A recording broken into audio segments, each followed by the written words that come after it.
That kind of tenure is just mind-boggling, really. And if you look at Hartwick Swimming and Diving, under his leadership, it didn't just exist. It became one of the best programs in the nation. He really built that program. Built it and sustained it. His 40th season was just completed, 2024-2025. And the record. It's just staggering. He's got, what, 639 total dual meet wins?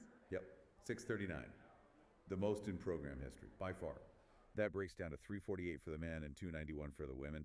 It's just consistent winning year after year. And that consistency, that speaks volumes, doesn't it? It's not just luck or one good recruiting class. Not at all. To keep a program at that level for so long, through different eras, different athletes, it requires constant rebuilding, adapting.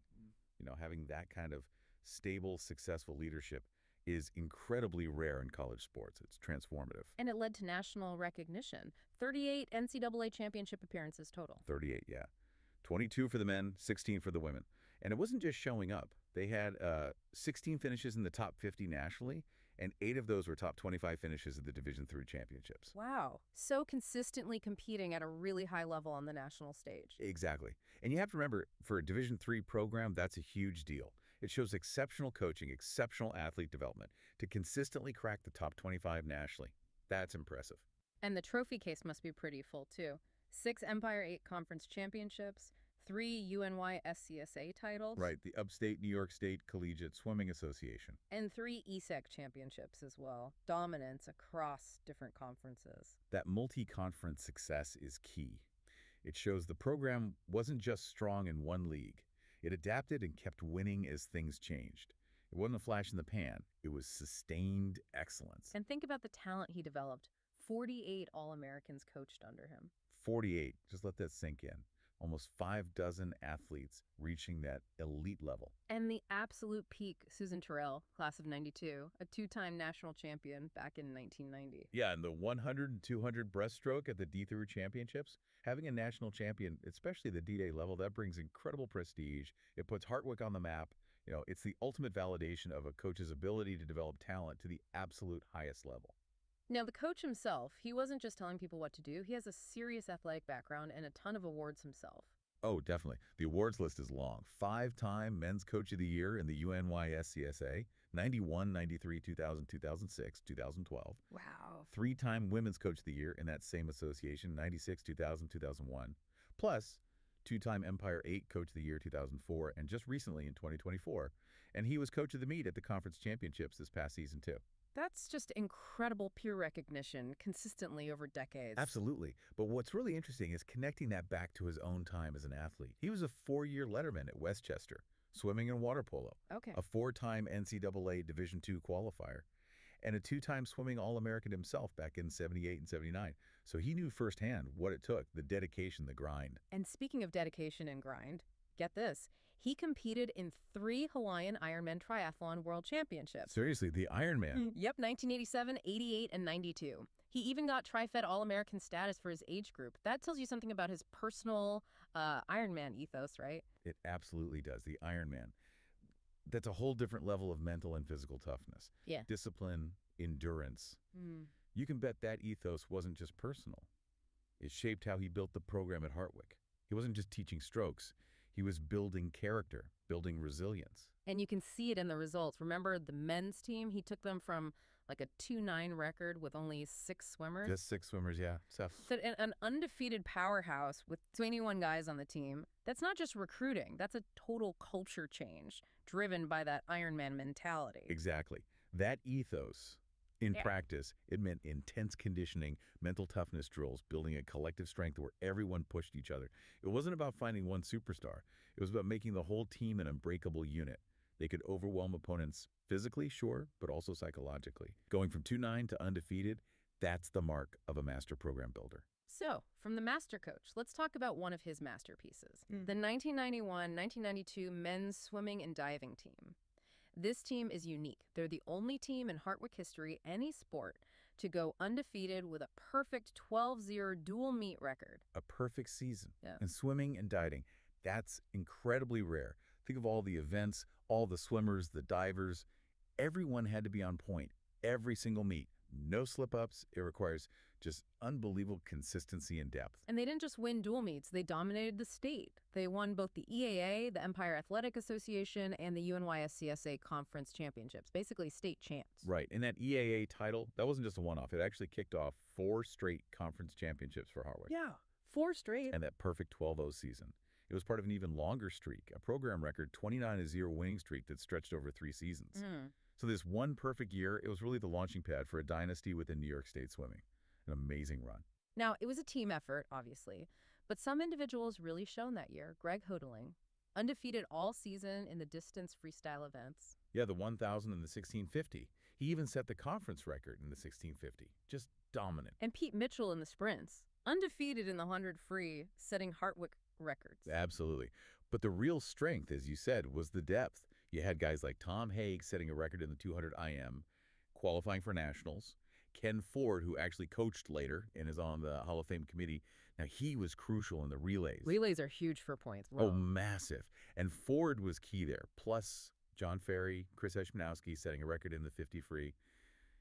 They had talent everywhere. And sources from that time mentioned Crosby Bean. What about him? They called him the straw that stirred the drink.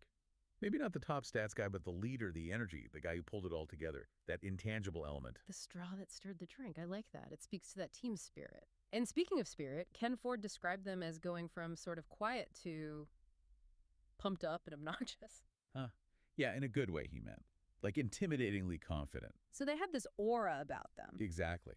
Ford said genuinely intimidated opponents before races even started. It was like a psychological weapon. It showed their mental toughness, this belief that they just couldn't be beaten. It wasn't just cheering, it was projecting pure confidence. Okay, so state champs, perfect record, dynasty building. But then you look at the NCAA championships that year. They finished 57th. How does that square with all the dominance? That's a really important point, and it needs some context. A 57th place finish, on the surface, might seem low for such a dominant state team. But NCAA swimming points, especially at the national level, can be really skewed. How so? Well, points are heavily weighted towards the top finishers, usually top 16 or maybe 24 in each event. So 1 or 2 really elite swimmers, maybe future Olympic-level talent on another team, can score a ton of points individually and really boost their team's ranking, even if the rest of the team isn't that deep. Okay, so a high rank could just be a couple of superstars. Precisely. Hartwick's superpower that year, according to Ken Ford, who was there, was depth across all the events. They had strong swimmers, sometimes multiple strong swimmers, in basically every single race at the state level. They scored points everywhere, overwhelming teams with sheer collective strength. So they didn't have maybe that one breakout national star, but they had incredible depth. Exactly. They might not have had the individuals placing top 8 nationally, but their team was built like a machine. Ford calls it a masterpiece of program building.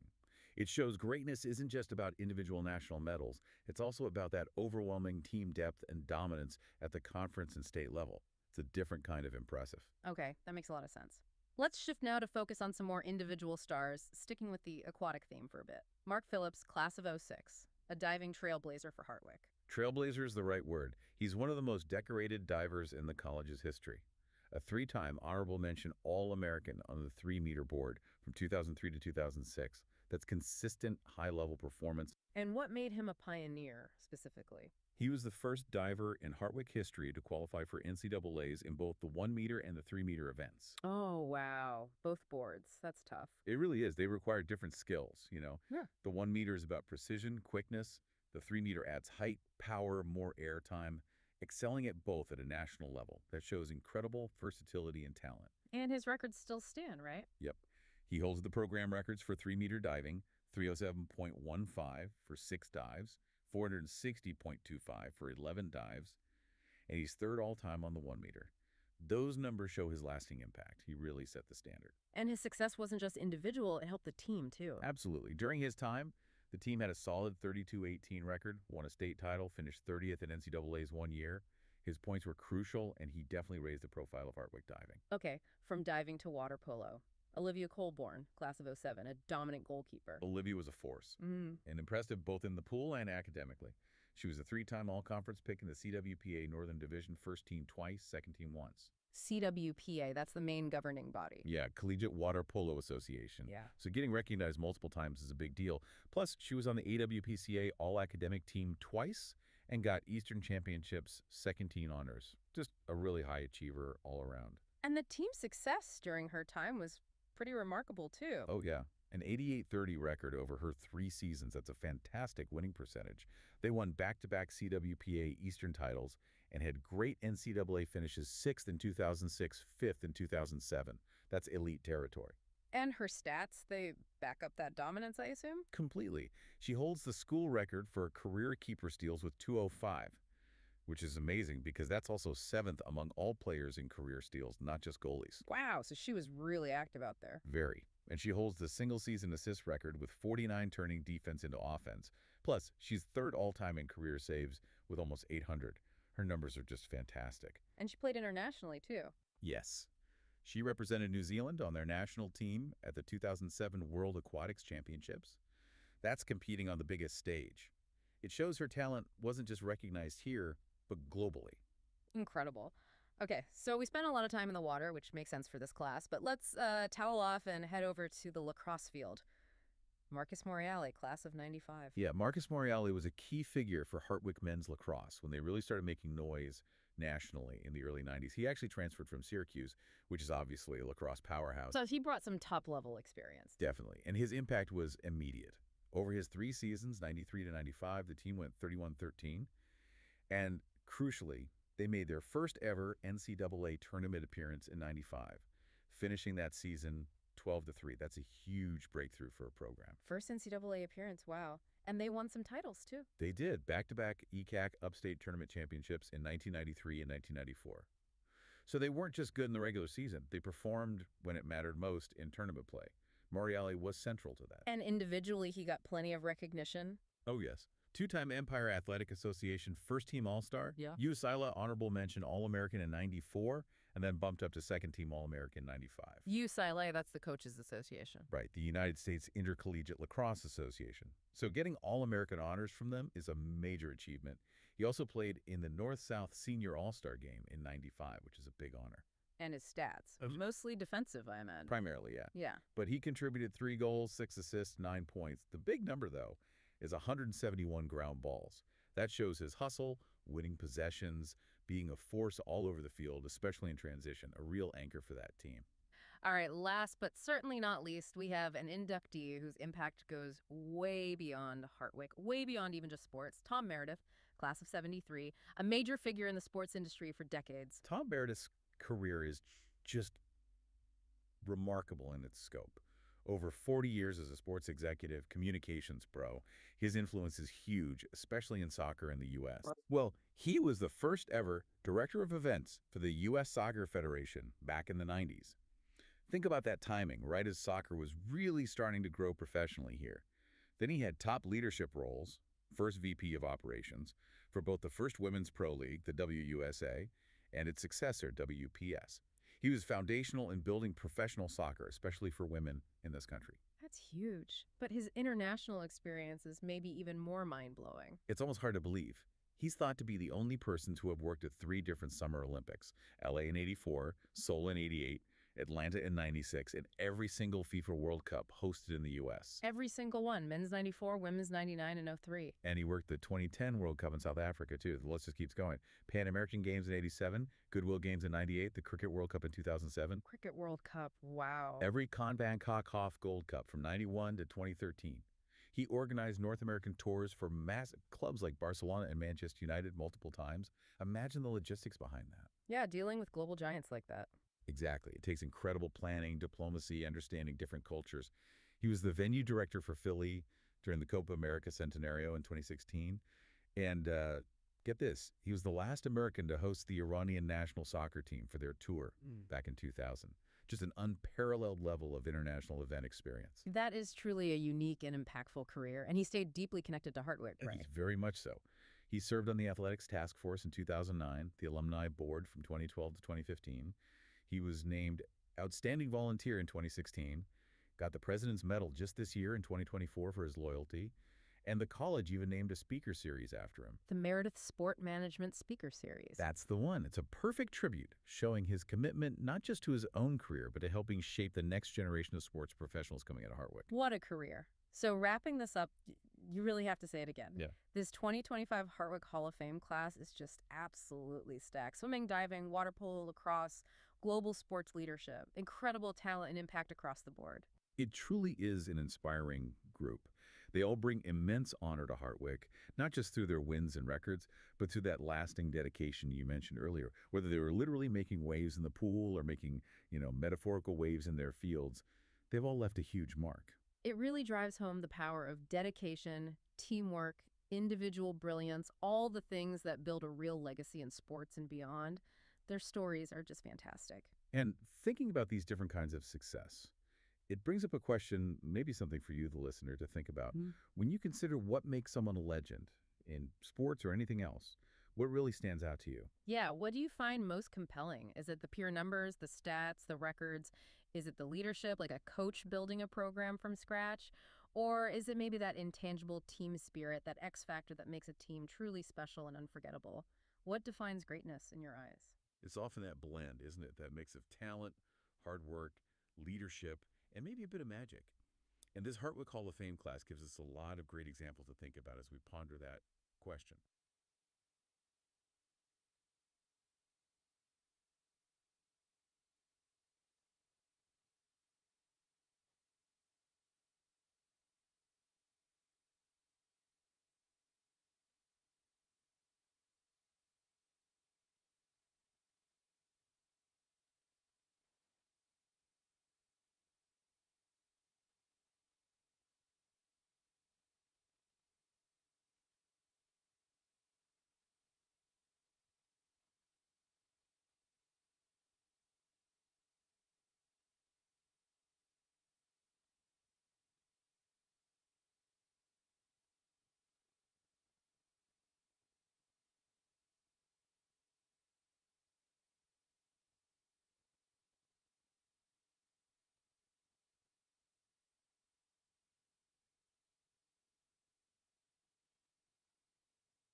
Back to the deep dive.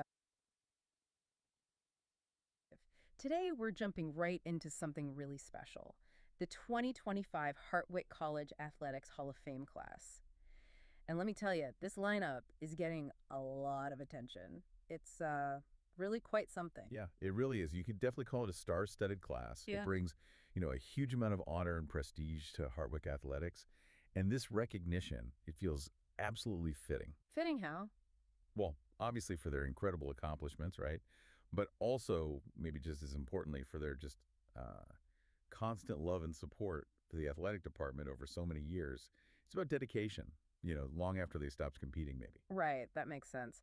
And what's really interesting this year is this sort of pool-related theme, wouldn't you say? Definitely. We're seeing a lot of individuals and even a whole team who made, well, literal waves in swimming, diving, water polo. But we're not just staying poolside, right? Oh, no, absolutely not. We're also honoring people who shaped Hartwick's athletic tradition in other really significant ways, too.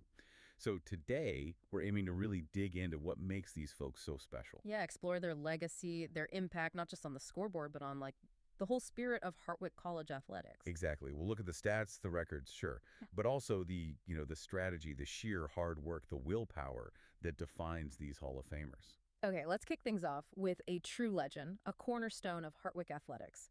Coach Dale Rothenberger. This is someone who spent nearly 4 decades. Think about that, almost 40 years, coaching both men's and women's swimming and diving.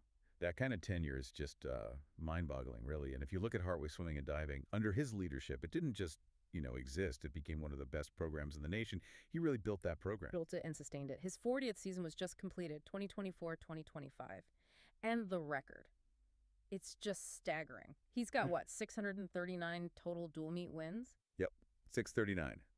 The most in program history, by far. That breaks down to 348 for the men and 291 for the women.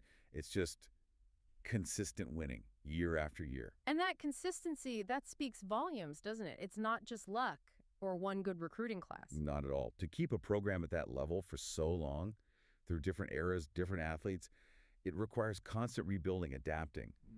Having that kind of stable, successful leadership is incredibly rare in college sports. It's transformative. And it led to national recognition. 38 NCAA championship appearances total. 38, yeah. 22 for the men, 16 for the women. And it wasn't just showing up. They had 16 finishes in the top 50 nationally, and 8 of those were top 25 finishes at the Division III championships. Wow. So consistently competing at a really high level on the national stage. Exactly. And you have to remember, for a Division III program, that's a huge deal. It shows exceptional coaching, exceptional athlete development to consistently crack the top 25 nationally. That's impressive. And the trophy case must be pretty full, too. 6 Empire 8 Conference championships, 3 UNY SCSA titles. Right, the Upstate New York State Collegiate Swimming Association. And 3 ESEC championships as well. Dominance across different conferences. That multi-conference success is key. It shows the program wasn't just strong in one league. It adapted and kept winning as things changed. It wasn't a flash in the pan. It was sustained excellence. And think about the talent he developed. 48 All-Americans coached under him. 48. Just let that sink in. Almost 5 dozen athletes reaching that elite level. And the absolute peak, Susan Terrell, class of 92, a 2-time national champion back in 1990. Yeah, and the 100 and 200 breaststroke at the D3 championships, having a national champion, especially the D-Day level, that brings incredible prestige. It puts Hartwick on the map. It's the ultimate validation of a coach's ability to develop talent to the absolute highest level. Now, the coach himself, he wasn't just telling people what to do. He has a serious athletic background and a ton of awards himself. Oh, definitely. The awards list is long. 5-time Men's Coach of the Year in the UNY SCSA, 91, 93, 2000, 2006, 2012. Wow. 3-time Women's Coach of the Year in that same association, 96, 2000, 2001. Plus, 2-time Empire 8 Coach of the Year, 2004, and just recently in 2024. And he was Coach of the Meet at the conference championships this past season, too. That's just incredible peer recognition consistently over decades. Absolutely. But what's really interesting is connecting that back to his own time as an athlete. He was a 4-year letterman at Westchester, swimming and water polo. Okay. A 4-time NCAA Division II qualifier, and a 2-time swimming All-American himself back in 78 and 79. So he knew firsthand what it took, the dedication, the grind. And speaking of dedication and grind, get this. He competed in 3 Hawaiian Ironman Triathlon World Championships. Seriously, the Ironman. Yep, 1987, 88, and 92. He even got Tri-Fed All-American status for his age group. That tells you something about his personal Ironman ethos, right? It absolutely does. The Ironman. That's a whole different level of mental and physical toughness. Yeah. Discipline, endurance. You can bet that ethos wasn't just personal. It shaped how he built the program at Hartwick. He wasn't just teaching strokes. He was building character, building resilience. And you can see it in the results. Remember the men's team? He took them from like a 2-9 record with only 6 swimmers. Just 6 swimmers, yeah. So an undefeated powerhouse with 21 guys on the team. That's not just recruiting. That's a total culture change driven by that Ironman mentality. Exactly. That ethos, in practice, it meant intense conditioning, mental toughness drills, building a collective strength where everyone pushed each other. It wasn't about finding one superstar. It was about making the whole team an unbreakable unit.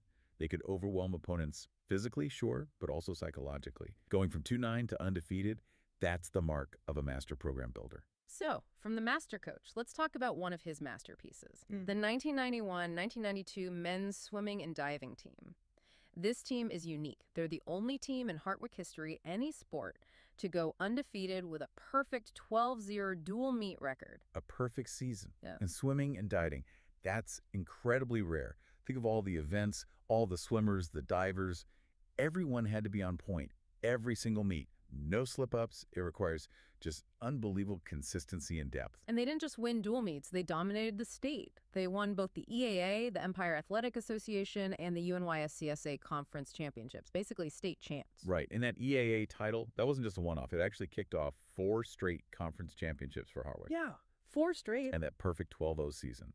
It was part of an even longer streak, a program record 29-0 winning streak that stretched over 3 seasons.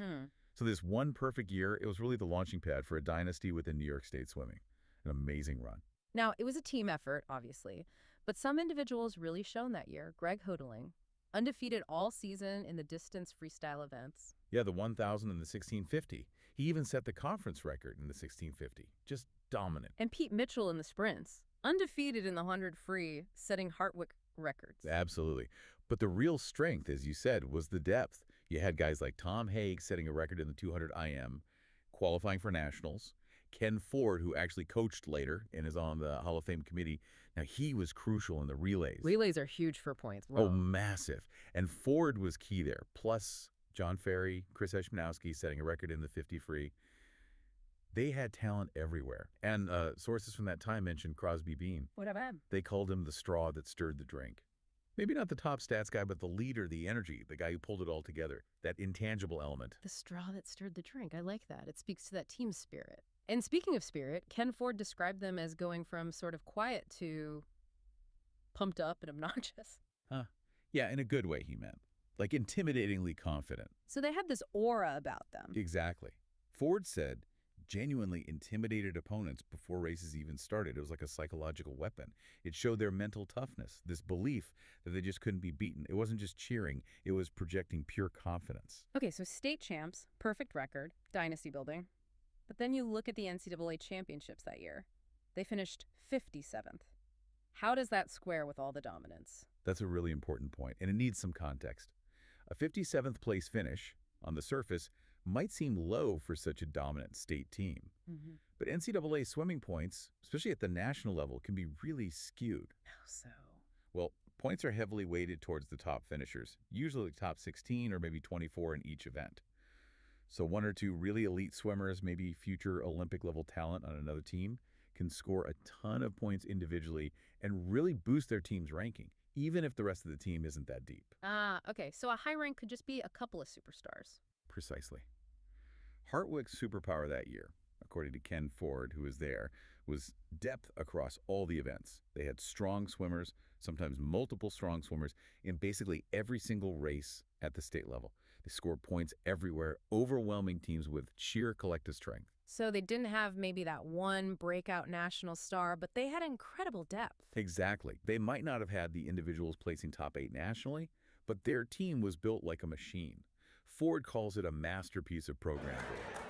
It shows greatness isn't just about individual national medals. It's also about that overwhelming team depth and dominance at the conference and state level. It's a different kind of impressive. Okay, that makes a lot of sense.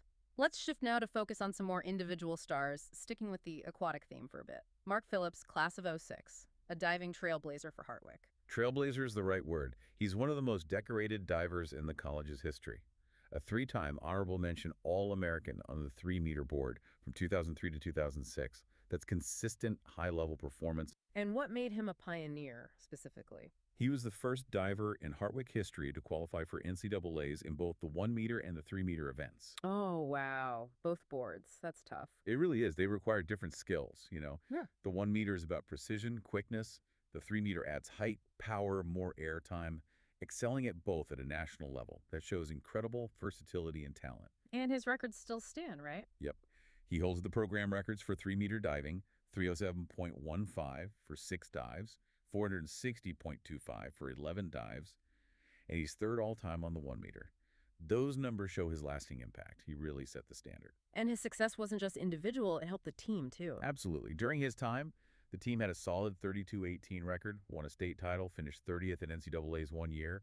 His points were crucial, and he definitely raised the profile of Hartwick diving. Okay, from diving to water polo. Olivia Colborn, class of '07, a dominant goalkeeper. Olivia was a force, and impressive both in the pool and academically. She was a 3-time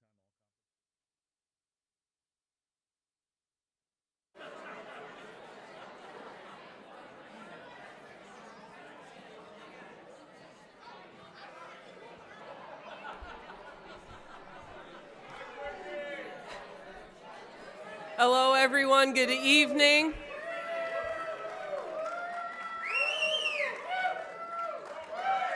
We're going to get started with what I'm sure will be a very memorable and maybe rowdy night for a couple of people. But my name is Brittany Stroop. I am the head softball coach and also coordinator of major athletic events here at Hartwick. I will be your MC. I would like to personally congratulate Tom, Marcus, Olivia, Lindsay, Mark, and the 1991-1992 men's swimming and diving team. And of course, my great coworker and Philadelphia buddy, Dale Rothenberger.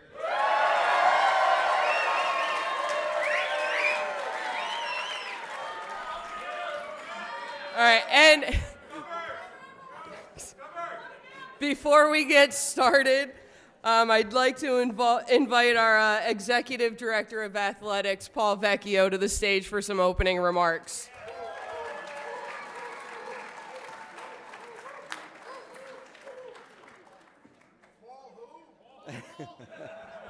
You know, normally at these things, I open by saying something like, we're not at a solemn event here, like whoop it up and have a lot of time. I don't think I have to tell this crowd that at all. We're here to have a great time. We're here to party.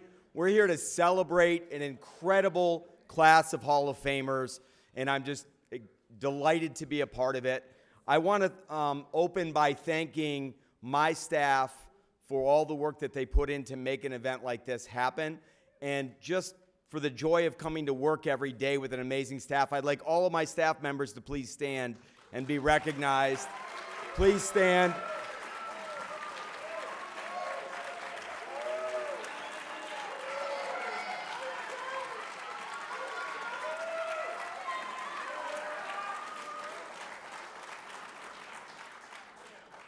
I can't even tell you what a joy it is to come to work every day with this group and make a difference in the lives of our student athletes, which is what we're here to do. It's been an amazing weekend. I just want to kind of reflect on one thing that has struck me. I've been here now for about 15 or 16 months. This weekend, being on campus and just soaking up and feeling what Hartwick is all about and what I've encountered. And that is love of this place, of your experiences, of each other, pride in being a Hartwick and Oneonta community member, because there have been lots of intersections over the last couple days, and just an unbelievably, almost a pulsating sense of joy that has just swept over me over these last couple days. And it is a beautiful thing. As I was walking down Onondaga Drive to the football game with all that blue and white and all that excitement and joy, it just told me I'm in the right place. And I'm in the right place tonight to celebrate with all of you, and I'm looking forward to a fantastic night and a group of Hall of Famers that embody everything we just talked about: joy, love, and the pride that they've had and what they've poured into this place, both in their time as a student athlete and through the rest of their lives. Have a great night. Enjoy it.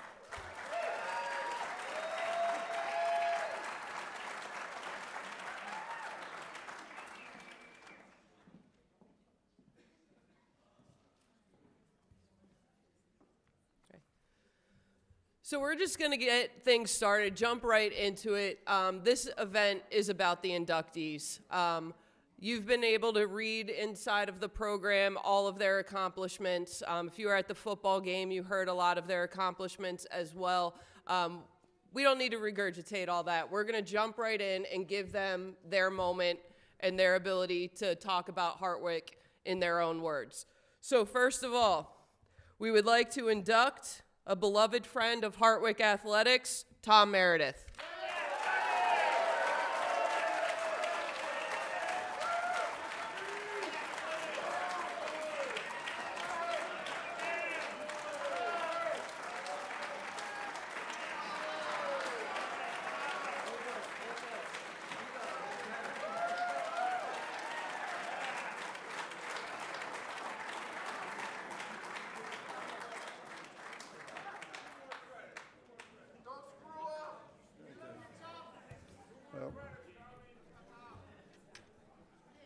Mr. Vecchio, start your timer.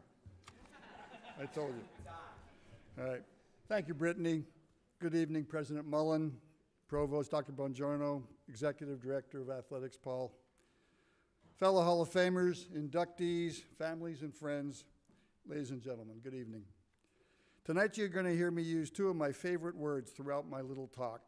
One is love and the other is serendipity. That's one of my favorite words. Serendipity, defined as enjoying good luck or good fortune without actually looking for it or consciously working towards it. Serendipity will help me explain how the heck someone like me, who compiled a stellar record of 16 and 68 playing basketball in high school, en route to a New York State record 33 consecutive losses. That's how I ended my high school career. and to still be invited to this stage. Go figure, right? So add to that, like when I was in Binder, a week after arriving on campus in summer school, I graduated from high school on a Friday, started college on a Monday here. 9 days after my high school graduation, I'm playing a pickup game in Binder, and Dr. Chipman, the athletic director and basketball coach at that time, some of you guys might remember him, asked me if I would play in a 2-on-2 game with two recruits that he had, and I agreed to do it. And the word important here is errant. I gave Chip an errant elbow that took 12 stitches to close. Did I think that not was the game over? I thought was my life was over, that I was still going to be here. So how about me thinking about that, and then about being a WIC sophomore and getting a job to be a full-time sports writer at the Oneonta Star and not knowing how to type? That's not good career planning. Or being the youngest guy in the National Football League, which I was proud of at age 26, but I worked for the Tampa Bay Buccaneers when they lost 26 in a row. That's not good career timing either.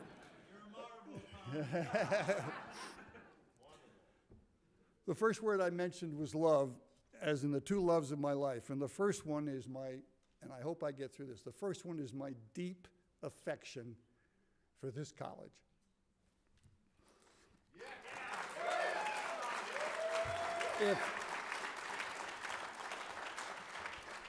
If truth be known, this is actually going to be an 8-minute love letter to this school. The WIC is at the root of any professional success that I've ever possibly earned, but certainly enjoyed over the last 55 years.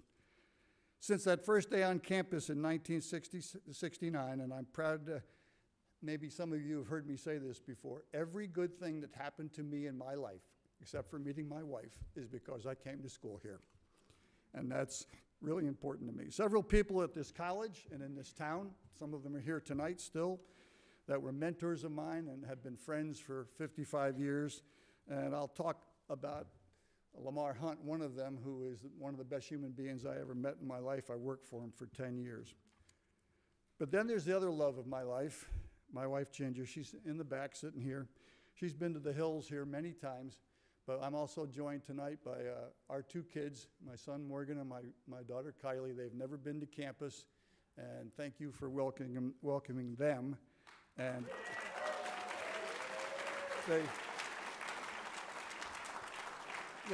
they both made the trip from LA. So how many folks have a child that actually moved to where their brother lived because they missed their brother as adults?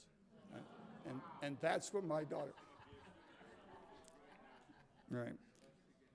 And they're both here to celebrate my good fortune tonight. Serendipity struck again the first weekend I met Ginge at an event in Tampa. A lot of the guys that are from Tampa are here tonight that played in that event. And she went home to Philly 2 days after that event. And I spoke to her on a Sunday about 4 hours on the telephone. And then I spoke to her again on Monday for about 4 hours on the telephone, long distance. And halfway through that second conversation, I asked her to marry me. And she said an emphatic yes right away. That's serendipity.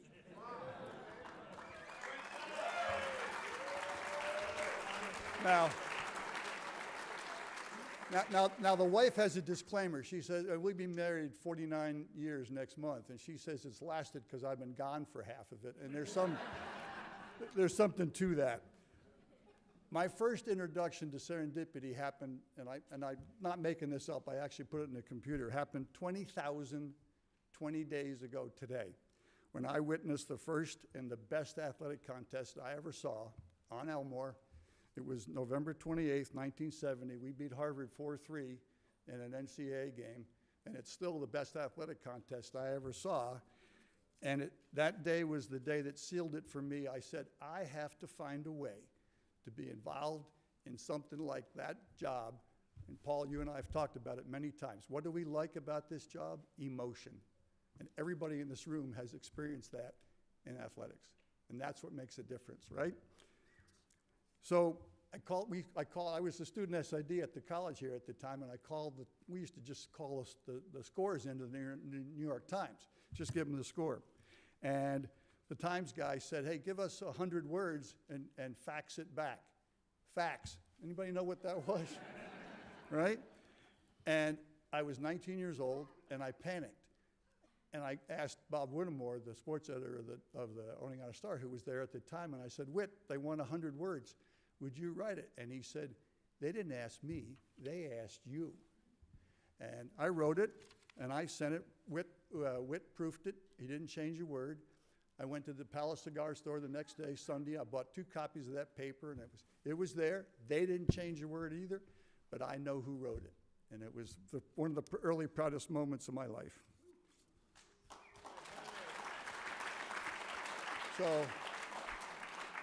So 4 months later, I'm delivering press releases from Hartwick to the Star, and Bob Whittemore walks over to me and he says, I remember how well you handled that night that day about 4 months ago. And he said, would you like to have a full-time job here as a sports writer for the Star? And you're going to get paid for it. And I walked back in and said, yeah, and I'll do that. And I said that on the spot, and it's the best thing I ever did. It's the best training I ever got. You learned being on time, hitting deadlines, and paying attention. And that's something that we learned. It was a great life education for me. Serendipity struck again in 1974 when I left the Star in Oneonta and went to Tampa and worked with Wick soccer legend, folks, most of you will know him, Francisco Marcos, who worked for the Tampa Bay Rowdies. And that led to 14 different jobs for me in 9 different states that my wife and I and our family called home over the years. And I got also paid to work the 3 Olympic Games well, not all in this country, but the ones in '84 and '96 in Atlanta. And then I've worked all and got paid for the World Cups that were here. So that really meant a lot to me, and it really broadened my horizon there. It's also appropriate for me to pay, as I mentioned earlier tonight, the guy who was probably the biggest influence of my life, Lamar Hunt, who is in 8 Halls of Fame himself. He's passed away now for about 15 years, but he was a great human being. He was a father figure to me, and he's the guy, if you didn't know, he's the guy that named the Super Bowl, but he was much more than that to me. Ladies and gentlemen, I'm a Hartwick liberal arts in practice proud for working and earning a paycheck in 5 different sports. Pro soccer, pro football, men's pro tennis. The first professional tennis tournament I ever saw, if you guys are old enough, you remember, had McEnroe, Connors, and Lendl in it. And it's still, my wife has heard me say this 400 times, if Jimmy Connors is in a burning building, I'm throwing gasoline on it, because he is the most despicable human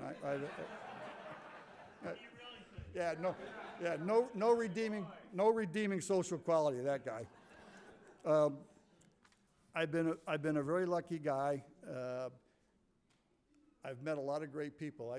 I saw Robin Williams. I met Robin Williams at the draw for the World Cup in December of '93, and then saw him at Stanford after we lost to Brazil in our round of 16 game. And the second time I met him, he pointed to me. He says, "We've met before, haven't we?" And I said, "Yes, we have." Or to be at the 2010 FIFA World Cup in Johannesburg, South Africa, with about 50 people, and I had my back to the door, and I could feel the hair on the back of my head went up. And I felt this man enter the room, and it was Nelson Mandela. And there's nobody that's had more personal charisma that I've ever been around than that man. And to talk to him later and to meet him and to shake his hand, he doesn't walk, he glided. He just, 6'5", he was just an amazing man that way. Ladies and gentlemen, it's all started for me here at this college. I'm truly honored to be here tonight. I'm really proud to be here with newly minted members of the class of 2025. And I'm going to end with this. My wife said I wouldn't get through this. Yeah.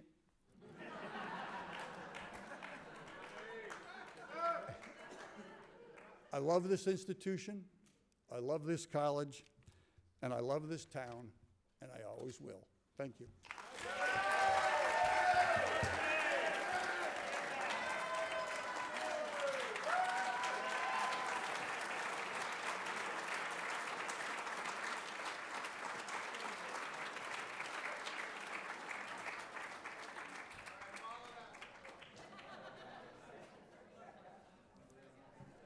Thank you, Tom. Our second inductee this evening is 1995 graduate and men's lacrosse alum, Marcus Morial.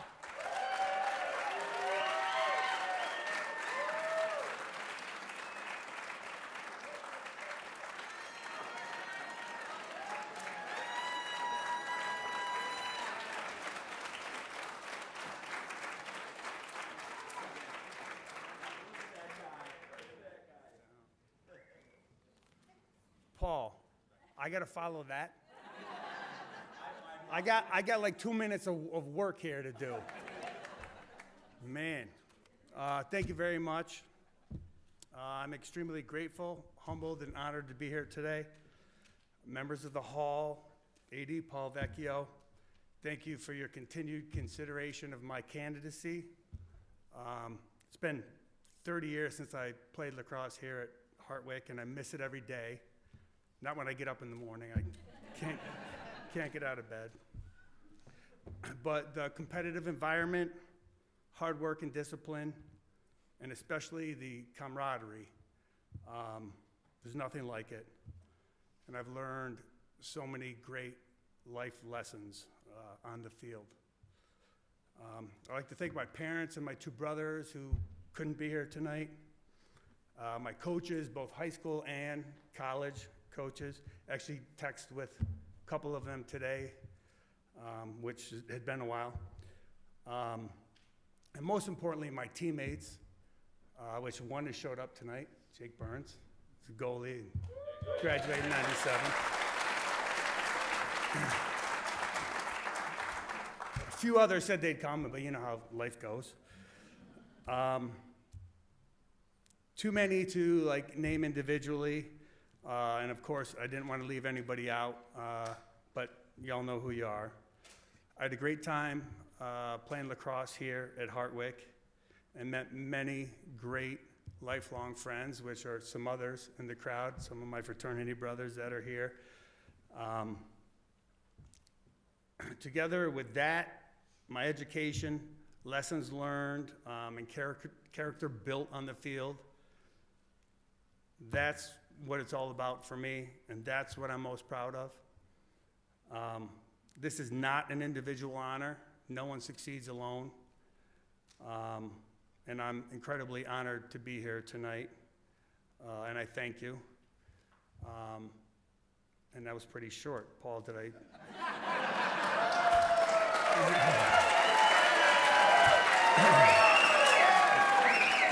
So,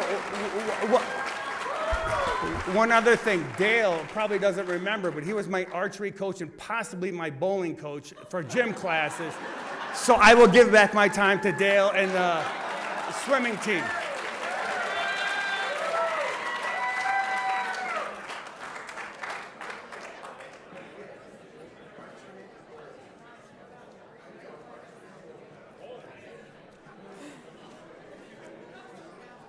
Okay, our third inductee is a 2007 graduate and alum of the women's water polo program, Olivia Colburn.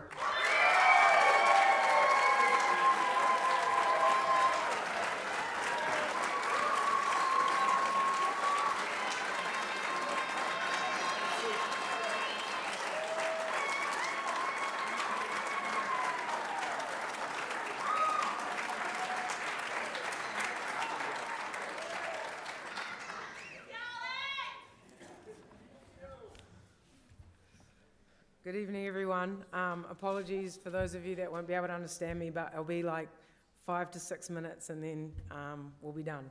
So first I'd like to thank Hartwick College, the Athletics Department and the Hall of Fame Committee for this incredible honour. Being inducted tonight is something I never imagined when I arrived here at Hartwick as a young green teenager from New Zealand. Over the past couple of months, I've really enjoyed reminiscing about my time at Hartwick, and it's very special to be able to travel back here tonight and be here for this induction, so thank you.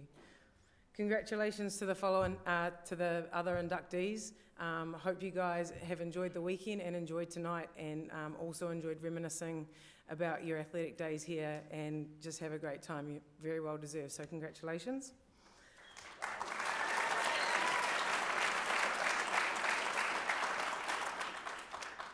I'm joined here tonight by my twin sister Sarah, so if you're seeing double, you can relax.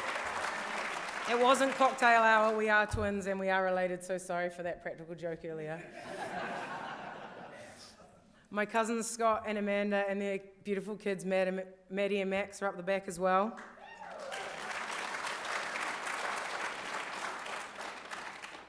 And my Hartwick teammates and lifelong friends, Megan, Katie, Caitlin and her husband Pat. Thank you guys for being here tonight. My cup is so full from this mini reunion and getting to be able to spend this weekend and some extra time with you, so I really appreciate that you guys have made the journey here too. Unfortunately, my dad and my husband Dan weren't able to make it here tonight from New Zealand, but I believe they are watching on the live stream, so hey guys, and thanks for tuning in. So I actually got into water polo somewhat by mistake. My sister played in intermediate school, which is the equivalent of middle school. And I used to go to the pool with her after school when she had her trainings, and I'd just muck around and kill time while she was training. And at the end of trainings, they used to have scrimmages. And well, nobody ever wants to play goalie. So they asked me to fill in. And if you ask anyone who plays team sports, it takes a special blend of someone to play goalie. Has to be the right blend of toughness, calmness under fire, and has to have a bit of a slightly different mentality than the other team players. Some might say a little bit crazy. I had nothing better to do, and I am a little bit crazy, so I said yes, jumped in goal, and I can't have done too bad of a job at making up the numbers because they asked me to play in goalie for them for their next upcoming game.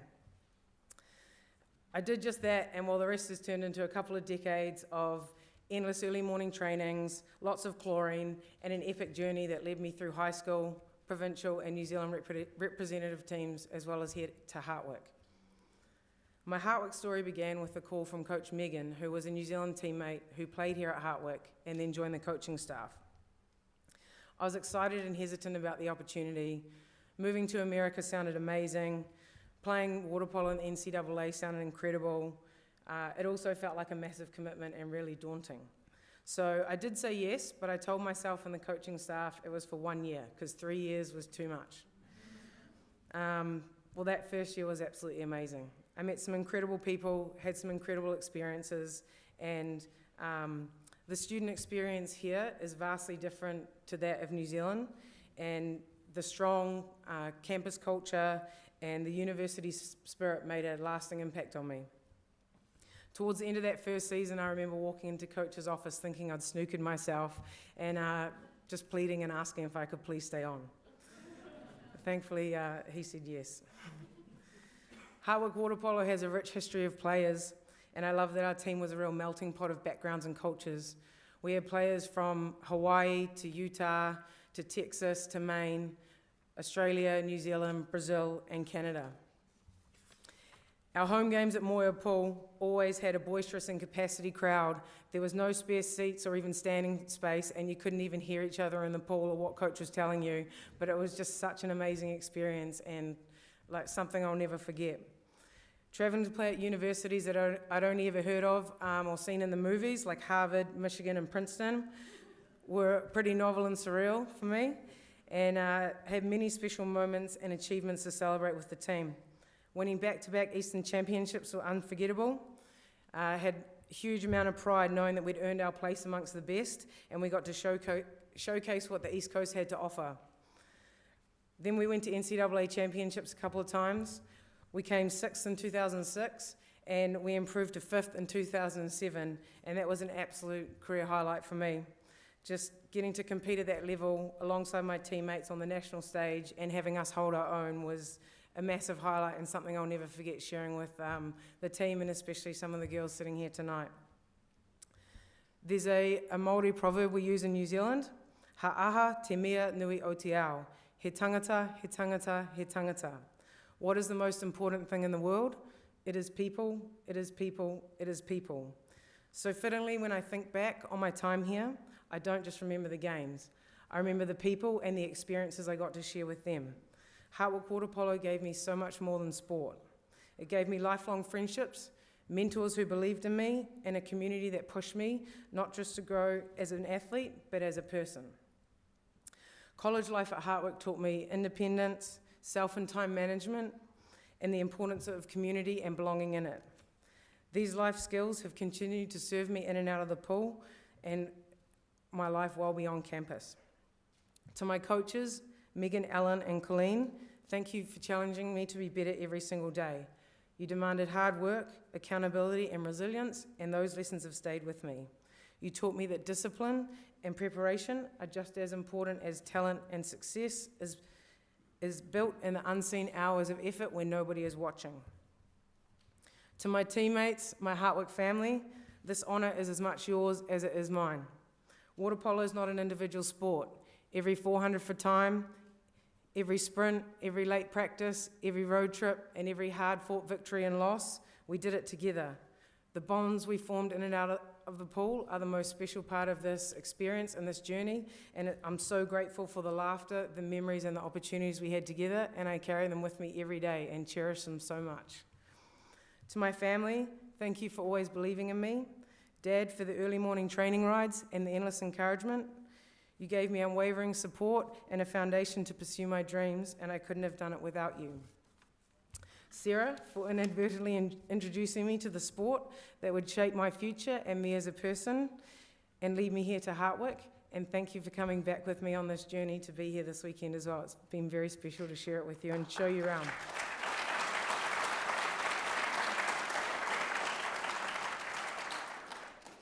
To my husband, Dan, we met after my water polo and Hartwick eras, but your absolute love, enthusiasm, and support of everything I do is the epitome of the best cheerleader and teammate I could hope for in life.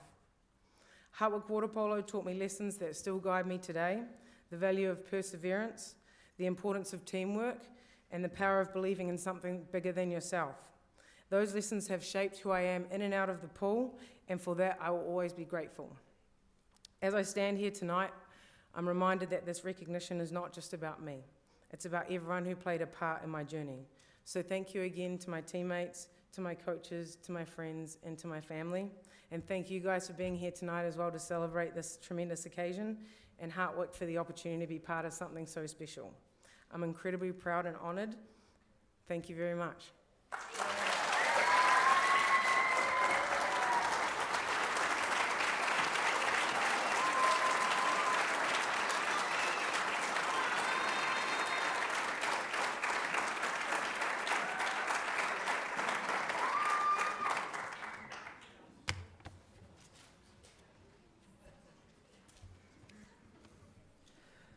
Our next inductee this evening is a 2014 Hartwick graduate and a member of the swimming and diving team, Lindsay Bowker.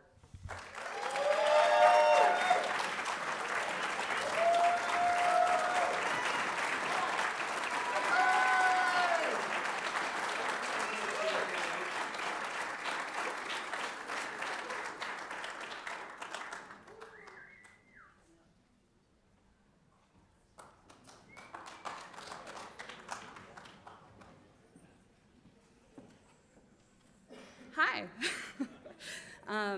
Thank you all for being here today.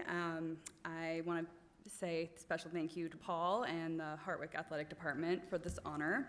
I'm honored to be here tonight, and I'm here with my parents, Al and Lonnie, my in-laws, Roger and Deb, my college roommate, Lindsay Swim, as some would call her, because we're both Lindsay Bees, and then my husband, Chris Wilcox, who is also a fellow swimmer. Chris and I are in the middle of a 2-week vacation to Europe, but when Hartwick calls and tells you that there's an award, you come all the way across the world to be here. Yeah.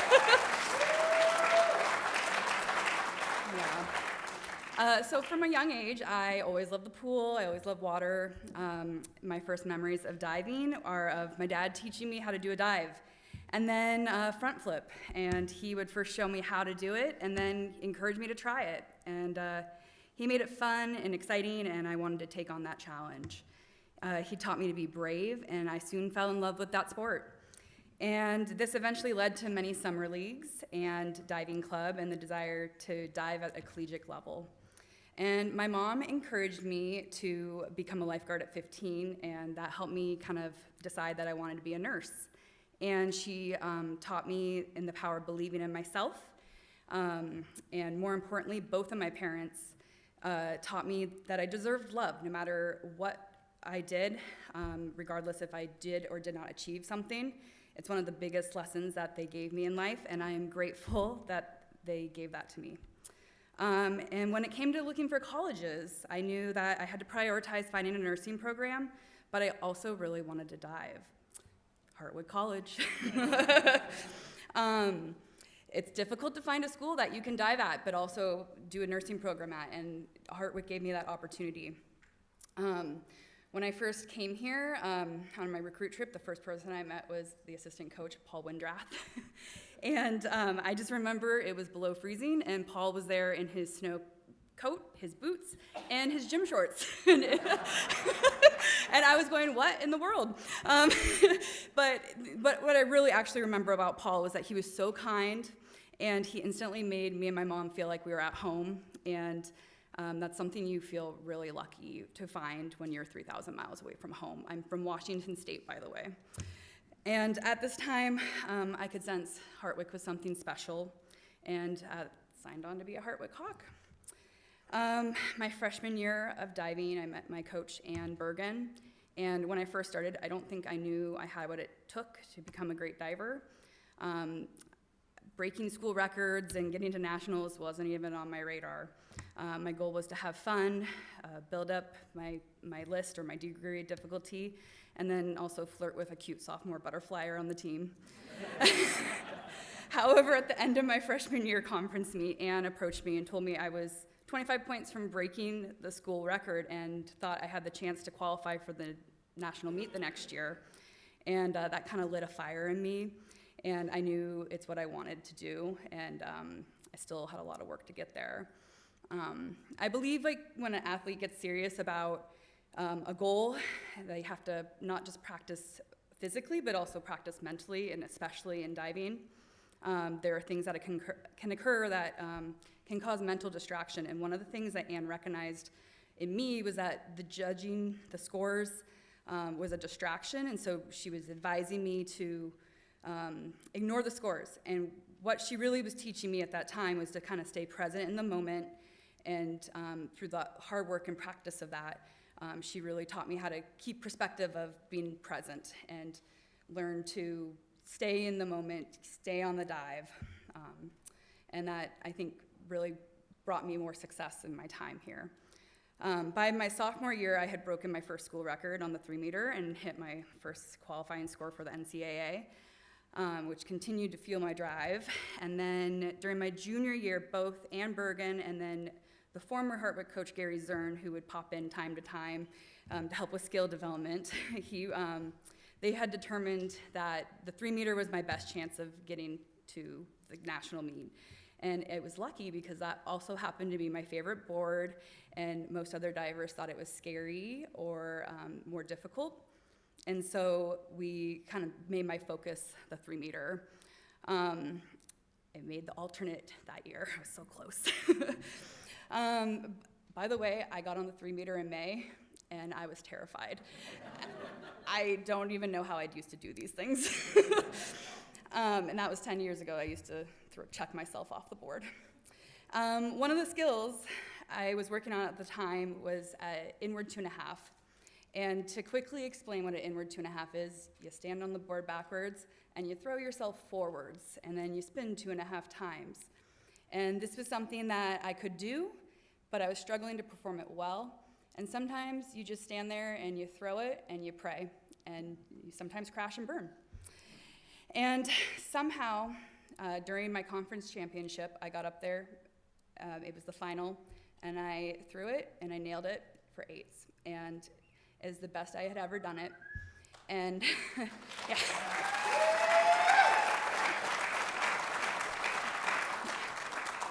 Overcoming that mental obstacle and nailing that dive was the most magical and rewarding moment of my whole career, and makes me cry.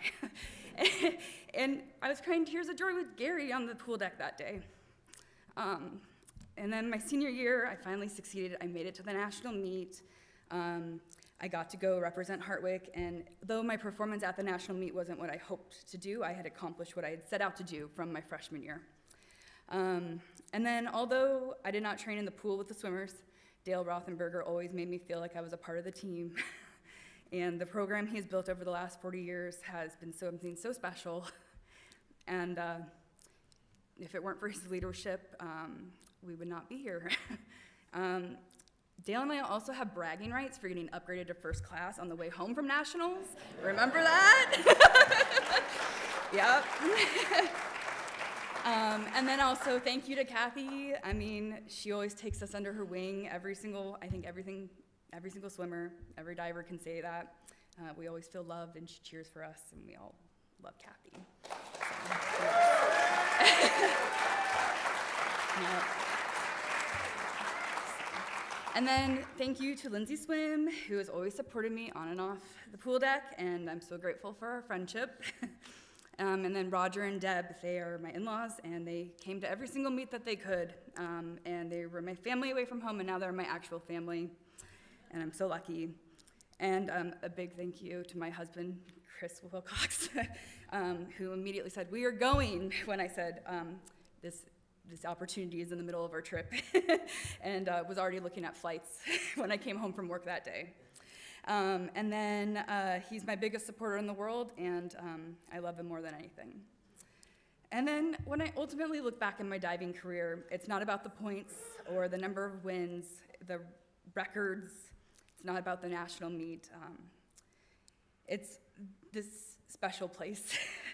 It's so special to my heart, and it's about the character that it was instilled in me, and the relationships that I built, and the love I felt.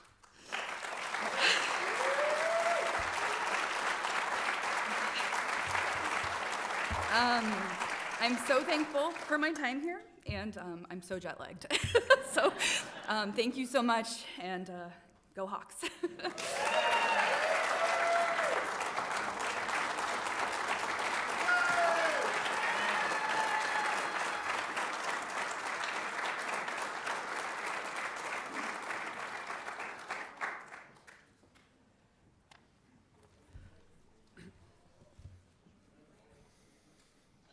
A 2006 graduate of the men's swimming and diving program, our next inductee, Mark Phillips.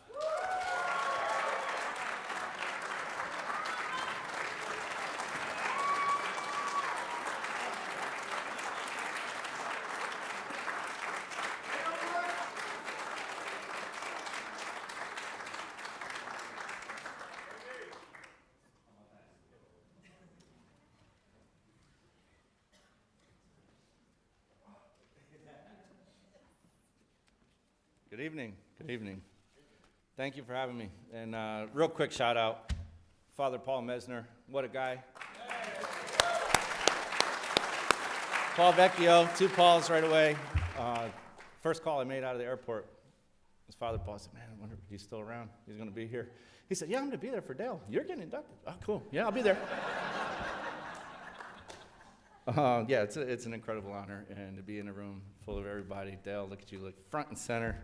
What a guy, I tell you. Just to share the stage with all y'all in this room here.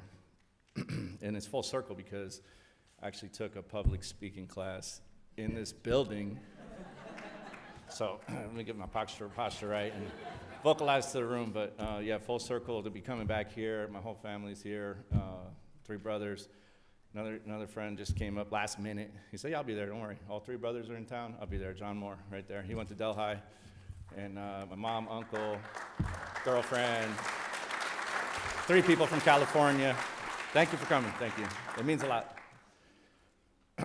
So it was actually a mistake that I ended up being a diver too. I actually was in the lunchroom with a bunch of the senior baseball players. My father had coached all them, and one of them said, hey, why don't you come out to the diving team? I said, well, shoot, I got my bathing suit for gym class today. And that's how I ended up being a diver, really.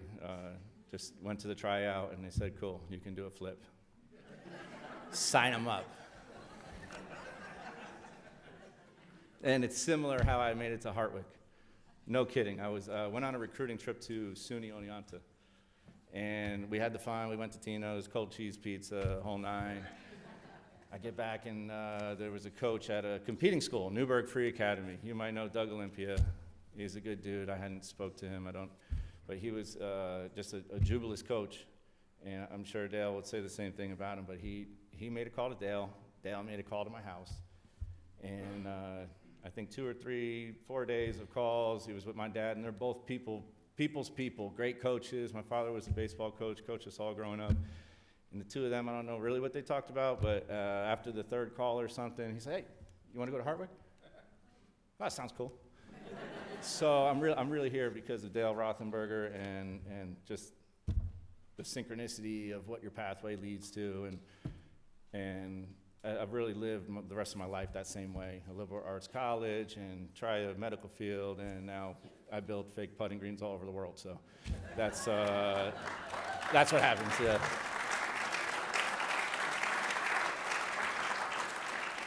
So one thing I've learned along the way is a lot about reward and refocus, and that's more like a trainer's guide, or because I teach as well the trade, and there's nothing that could be better than saying, hey, that was really good. But, and that's what Gary Zern, coach that was his last year, he coached our freshman year, but he always came back, definitely was there for the big meets, and he went to nationals 3 times with us, and that guy knew more about diving than anybody, and he never stepped foot on a board, right? So he trained under Greg Louganis' coach, Ron O'Brien, because his kid was really good.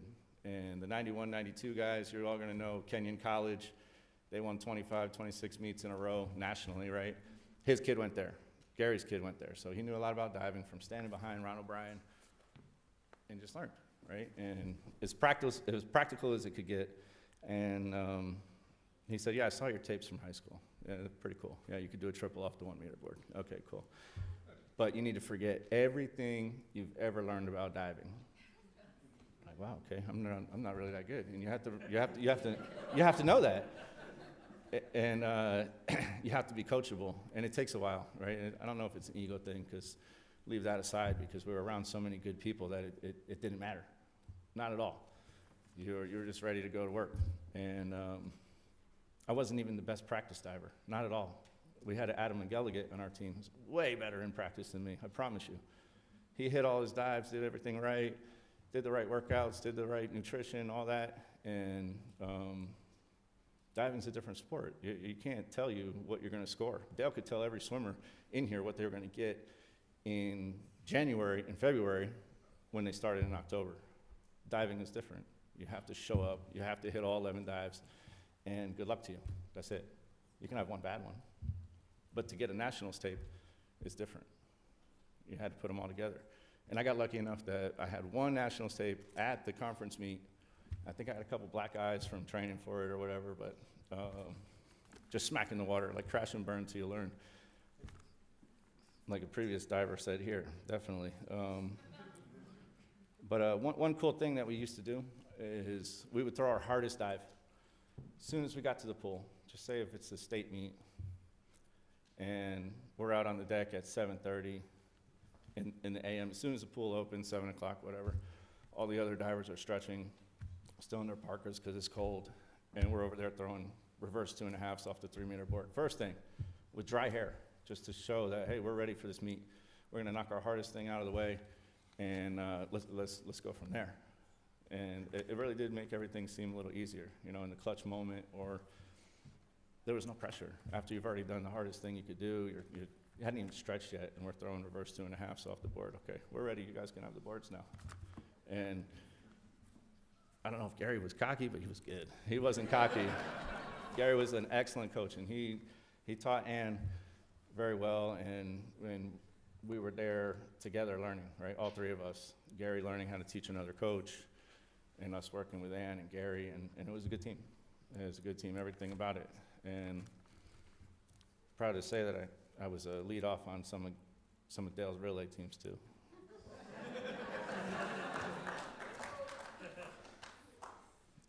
Let's see what else we got here. It's my niece's 6th birthday tomorrow. Sophia. Father Paul, you would know Chris Marciano. He was on the football team back in the day. He texted me today, sorry he couldn't make it, and he goes, hey, I saw a stat that said 7% of all college athletes make it through 4 years of their program. Maybe that's a high school athlete. Only 7% make it through their NCAA career. And he goes, you're getting into the frickin' Hall of Fame, dude. Congratulations. So it's congrats to all the other inductees too. It's kind of wild, no? One good guy I hang out with a lot is Mark O'Mara. He's in the PGA Golf Hall of Fame. Just built a couple greens for him, and we become friends. And when he got into the hall, he couldn't remember what he said, but he said, because I asked him about it, I got to speak and stuff. He said, you know what I said that was cool? I started golf when I was 12, and my whole life, that was my only friend. My only true friend was golf, right? And I'd say, well, it's probably the opposite for me, because we made a lot of friends diving, being on the swim team, doing the things that we did. It was a real family. We really were here at the Wick. And he always says, because he speaks at our meetings too, and he said, you got two options in this life, and it's either to get better at it or you can get worse, and it's your choice, right? And being a member at Hartwick on the swimming diving team, you only have that option to get better, and Dale made sure of it. He really did. He knew his players in and out, in the pool, off the pool. He said, you know, this is going to be your time, and this is how we're going to do it. And they all hit him. I think they all did. He knew. Wish there was some water here. Anyway, he knew that we were going to win the state meet, 2006. I went into his office 3 days before, and I said, Dale, how are we looking? And he says, you know what? I think it's going to come down to the last race, but we're going to win. And he was right. And that was the last time. Hartwick won, I think. And the last time before that was 91, 92. So, congrats, Dale.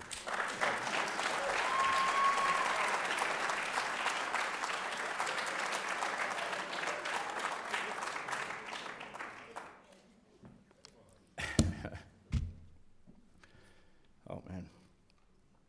But that trip to that office, I knew that you were serious. You were so serious about what you do, everything that you set forth. And like freshman year, I think we had a meeting. We had a big freshman class that year in 02, and he had all of us gather, and we had a little ceremony in one of the rooms in Binder, and everyone sat around. We talked about each other, where we came from, and what we were going to bring to the team, and everything. And you really knew that you were part of a bigger thing at that point.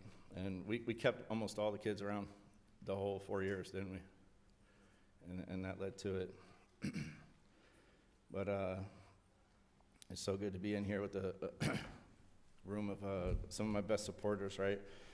We got to mention guys like Gladstone Edwards, the Miguel Vargases, Vic Maleras, the Deacons, the Adam Torreys, the kind of guys that made it fun to be on the swim team. Like, it was cool to be on the swim team at Hartwick. I don't know, it's not the same in high school. It's not the same in other schools, but we were cool then. We had formals and stuff, you know. But it's and big shout out to Tessa Young, Ryan Olson, obviously Gary Zern and Ann Bergen. But Dale, I've already said your name 9 times. You're about to steal the show here. That's to the people that are here with us, and to the people that aren't with us anymore. This really goes out to my dad. He passed later in that year, 2006. So just like Dale, a great coach. And I did play baseball my senior year at Hartwick. He came to the games. He went to every meet, every diving meet, driving through the snow, whatever. He was a videotape. And one time it was that videotape that got me into the Nationals because our camera messed up or something. But nonetheless, two great coaches that they had a lot of respect for their players, and they truly cared about them. And that makes a big difference. And you can't really teach somebody to care about their sport, but as a as a guide, you can follow a guy like Dale, and you really learn how to give an S. You know, get an extra push to be a great athlete, to take the good from the great, and that's what you're really good at, Dale. And I appreciate everything you've done for me like that. But my dad did say, he said, you know, that was cool. I got to see you play a little bit of baseball, but I really enjoyed going to those swim meets and watch you guys operate as a team, and the way you guys sounded in the locker room. I thought there was 100 football players up there.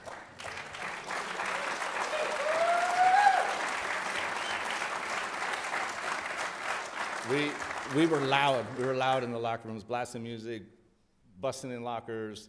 We had no business being a swim team. We came out hot. And at least we backed it up.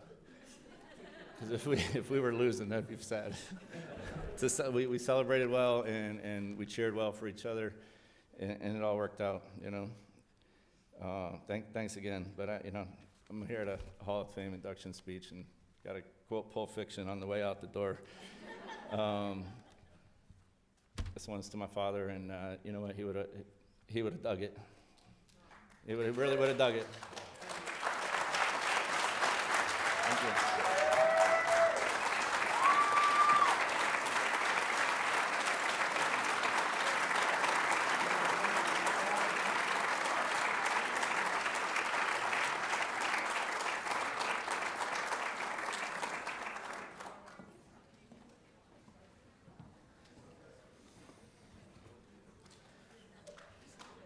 A little warning for everyone here, it's about to get a little rowdy, I have a feeling. So with that said, our following inductees are members of the 1991-92 men's swimming and diving team.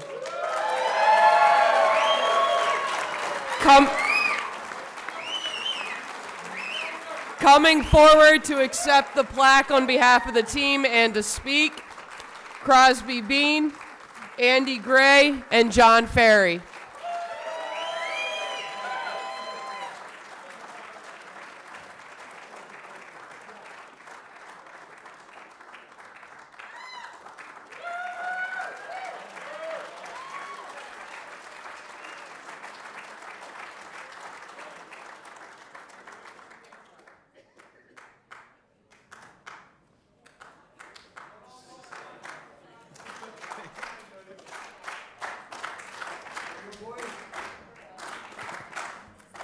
Let's go Wick, all right?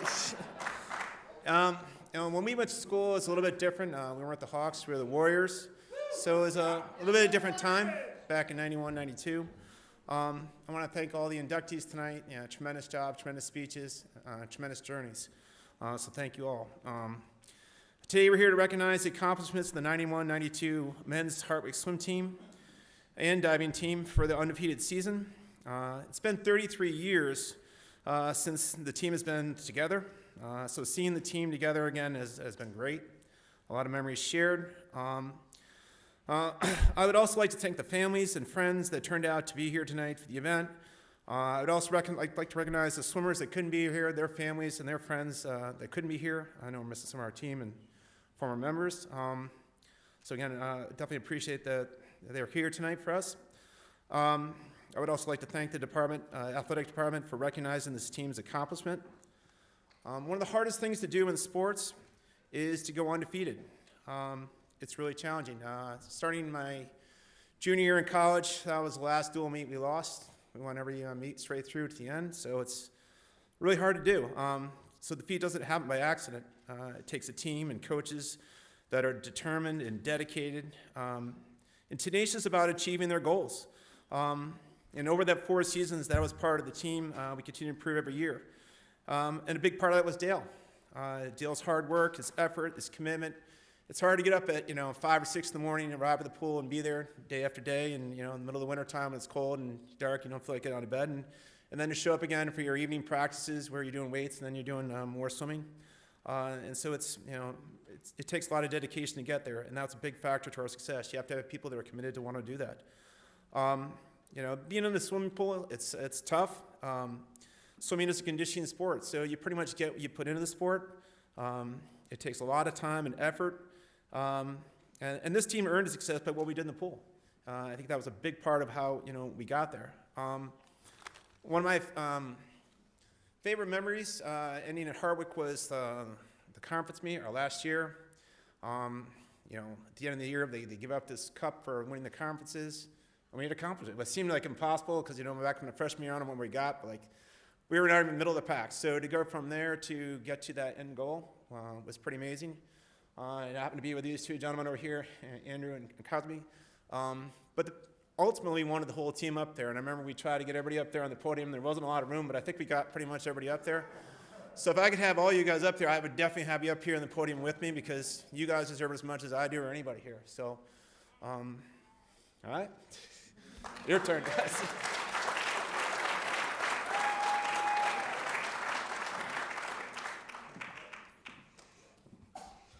This is quite an honor. In the immortal words of one of our biggest fans in college, Otto Saunders, greetings and salutations. It's amazing to be back here at Hartwick for the celebration. I know I speak for all of us when I say that we are truly honored to be here. After swimming in college, the smell, I didn't want to get back in the pool. I didn't think you could ever deal with that smell. But in 2017, I joined a master's team in Buffalo, started swimming, go Bills, and I met a lot of other mature college swimmers. And we would share our stories and our experiences. And one day, this Division I Georgetown swimmer said, I don't know how you guys did it. I swam in college because it paid for it. What motivated you to swim in college? I never really thought of it. What? It was all of us. It was the team. It's everybody right here. We worked our butts off. Dale drove us. And we pushed each other. We held each other accountable. And no one wanted to let the other guy down. We worked it. And we also played really hard. We were a very diverse group of people from every which way. And we hung together. We had incredible bonds, like a brotherhood. We made lifelong friends, guys that would jump at the opportunity to get together for a celebration like this. Thank you for honoring us. It's an amazing accomplishment, like John said, to go undefeated and beat some of those snobby jerks out there from other schools. We did it. We worked harder than them. Thank you. Thank you very much.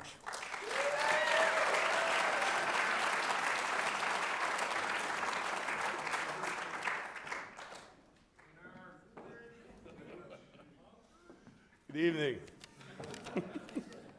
This is a public service announcement. This is not AI-generated speech. Well, it's great to have the band back together after 30-plus years. It's amazing. Unbelievable. It really is. I'll start off with my cordials. Dale, Kathy, thank you so much for the support, the mentorship, the leadership. It drove us all.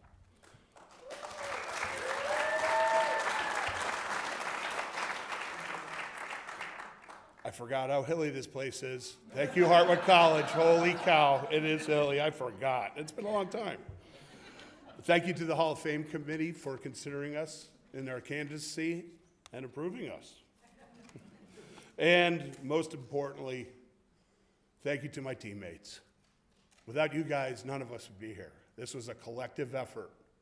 This was not one of us. Nobody rode on anybody's coattails. This was all of us together, collectively.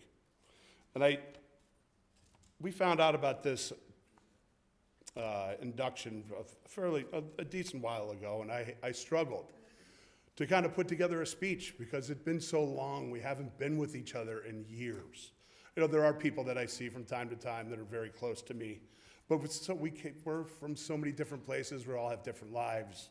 So it became, the words were really difficult for me to put together and encapsulate the feelings that I have for this team and our experience at Hartwick. How could I possibly sum it up? It was such an impactful and special time in our lives. And then last night, it was like a light switch went on. It was an epiphany. I was like, we gathered, the fun began, the hugs, the kisses, the introductions to our much better halves. Were plentiful.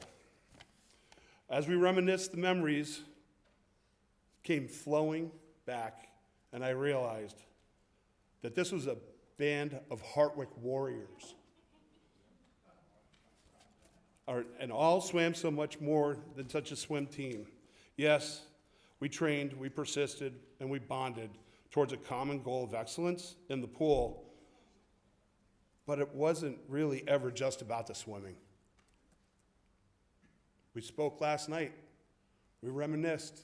There was no talk of swimming. It was all about all the fun we had together, bonding, and doing our things.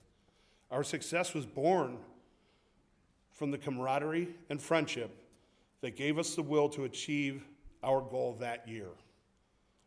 The accolades and the hardware were just a bonus. I thank you all.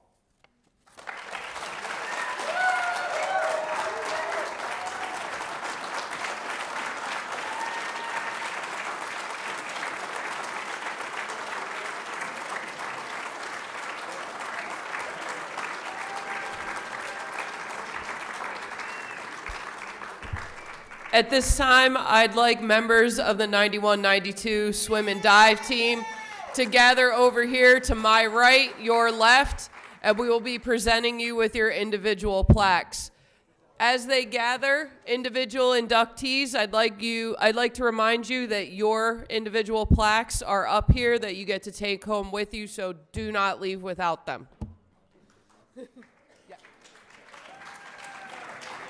Huh? I got it. All right. First up, Jeff Shaky. Yeah, this is in no particular order. Crosby Bean.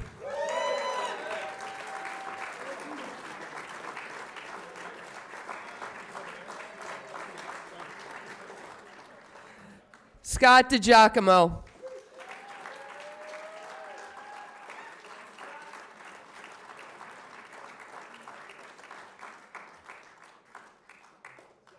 Pete Mitchell.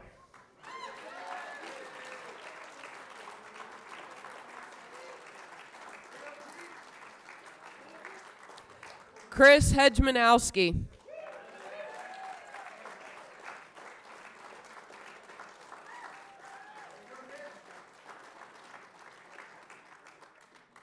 Ken Ford.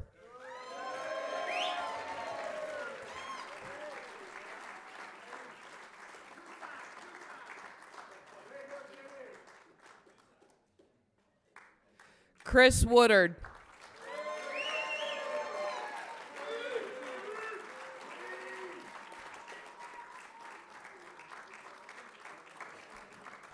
John Ferry.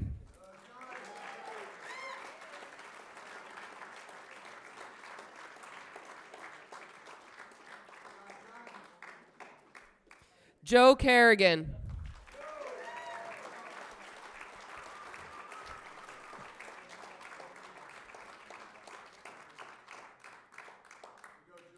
Tim Canty.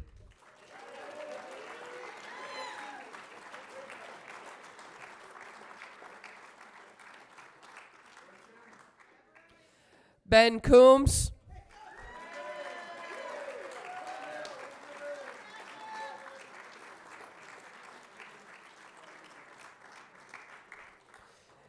Andy Gray.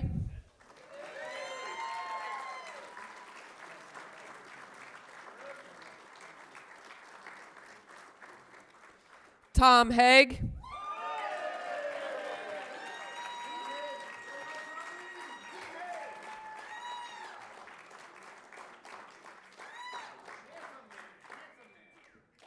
Mike Purcell and Steve Purcell. He gets two.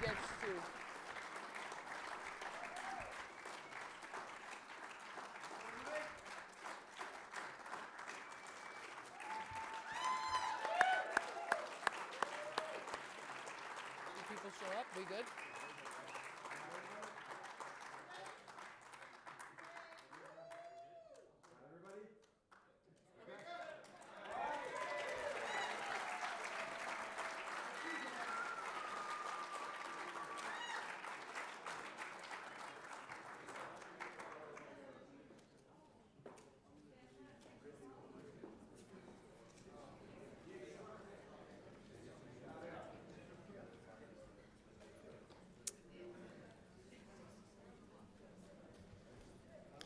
And our final inductee tonight.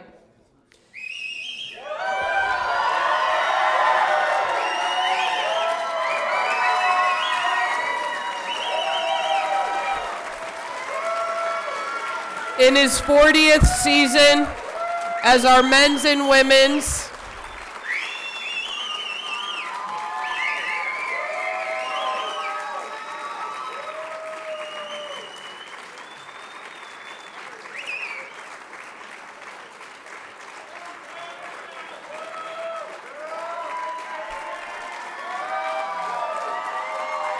head men's swim and dive coach, Dale Rothenberger.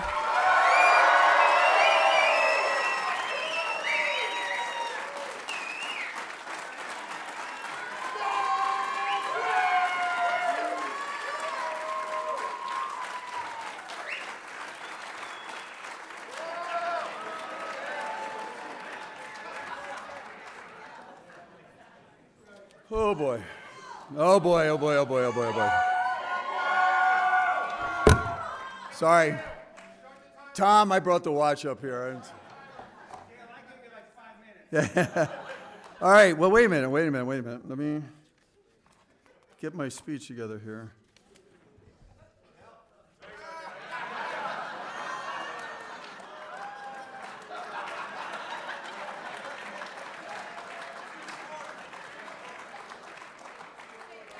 I'm sorry, but it's going to be longer than 8 minutes. I'm sorry. All right, so, yeah.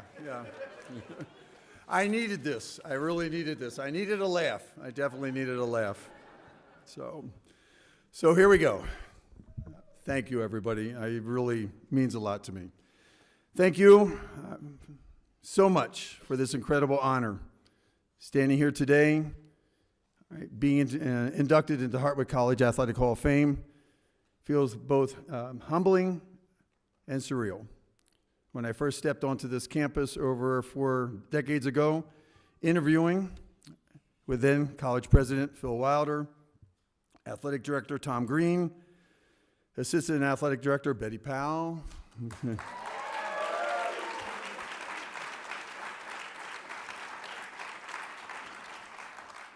along with the committee, Nick Lambros, Jim Lennox, Ron Grassdorf, Dave Harrington, et cetera, et cetera, et cetera. I never imagined that my journey would lead me to this moment. First, I would like to thank the Hall of Fame Selection Committee, for this recognition. And I'm having a hard time reading some of my writing, so I apologize. To be considered alongside the distinguished athletes, administrators, and coaches already enshrined here is truly overwhelming. This honor belongs not just to me, but to everyone who has been a part of my life and our swimming and diving family over the 50 years of Hartwick College swimming and diving. The existence. I want to thank George Mitchell, for leading the way as the first program's head coach.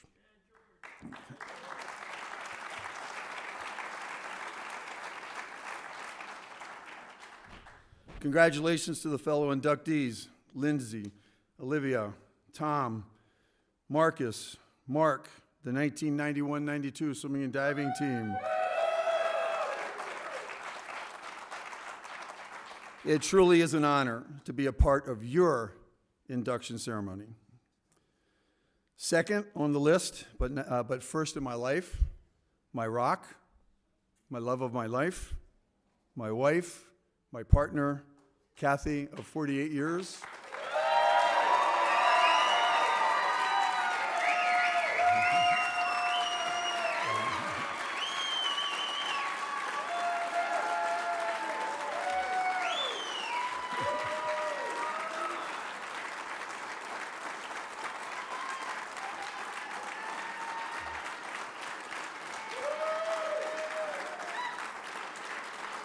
Now you know, I love you, but there's a lot of people out there that love you just as much.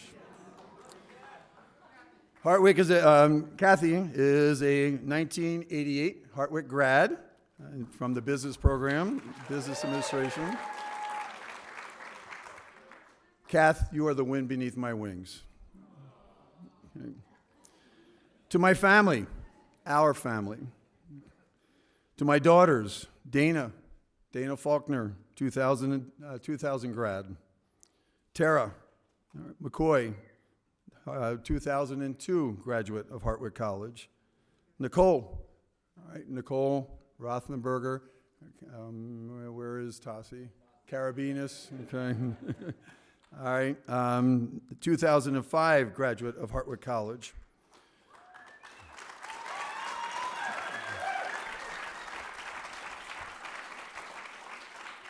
If you ever want to hear the story about this, the legacy and everything else, all the legacy is there, not with me. I almost missed my interview because I went to the town of Hartwick, not Oneonta, on my interview.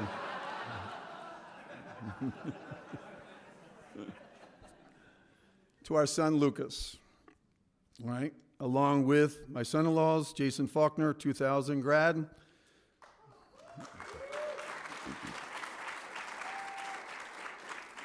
Corey McCoy, Tassi Carabinas, and to our 10 lovely grandchildren, which are all here.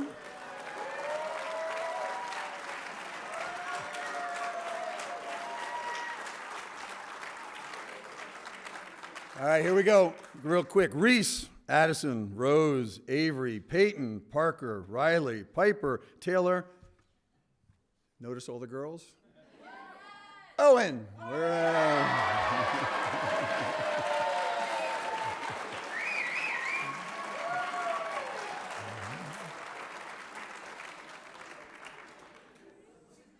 You have been my foundation through it all. You are the best part of my life and my story. You are the greatest joy I could ever have.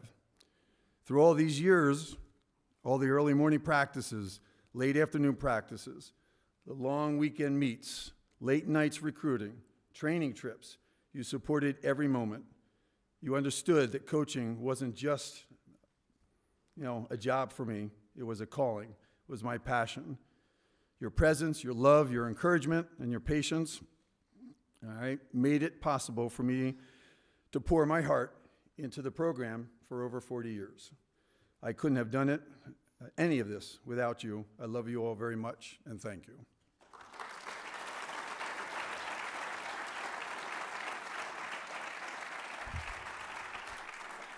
I can see better over here. All right.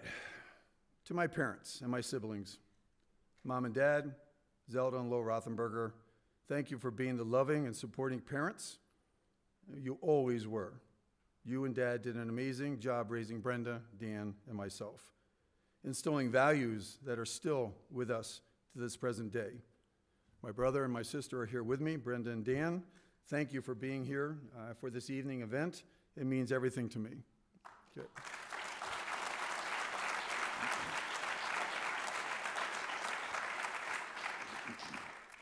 And to Mom and Dad McGrath, Betty and Tom, thank you for sharing your amazing daughter with me. I love Kath to death, and being a part of your family is amazing. And again, I hope they're watching and get this video, but thank you for that.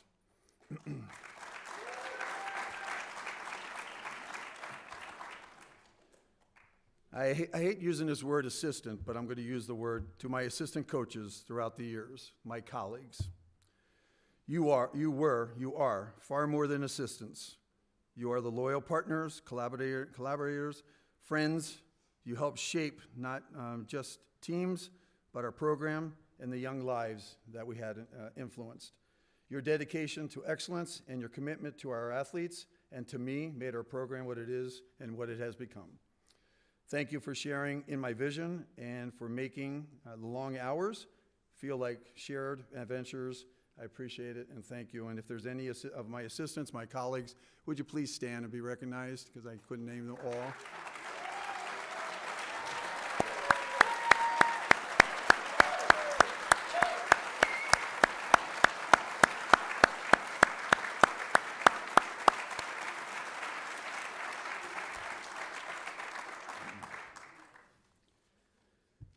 Thank you very much for that. To our swimming and diving family, parents, and even including our alumni, thank you for your faith, support, friendship over these 40-plus years. 50 years of our program. You are a big part of our growth, success from near and far. Kathy and I have enjoyed all the moments here on the Hill together. To all of the celebrations shared, the advanced degrees, the job advancements, the weddings, the births, have been amazing, and thank you for sharing those with us, along with the times of need during and after your days here on Yarn Hill. Thank you for all that.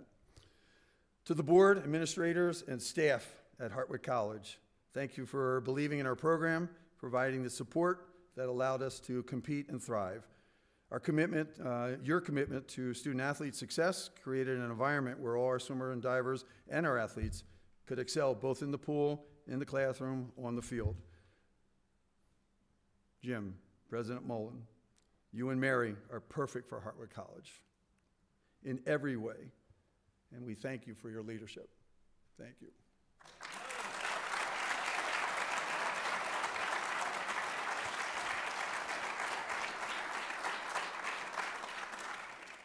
Executive Director of Athletics, Paul Vecchio. Paul, this is messages for you and Mary.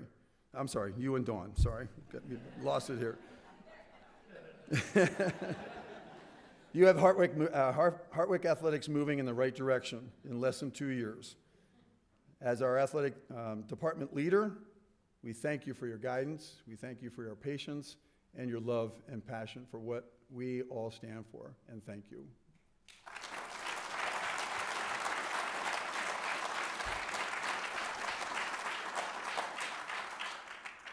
And I'm going to give a special out to this person here, Associate Athletic Director Betty Powell.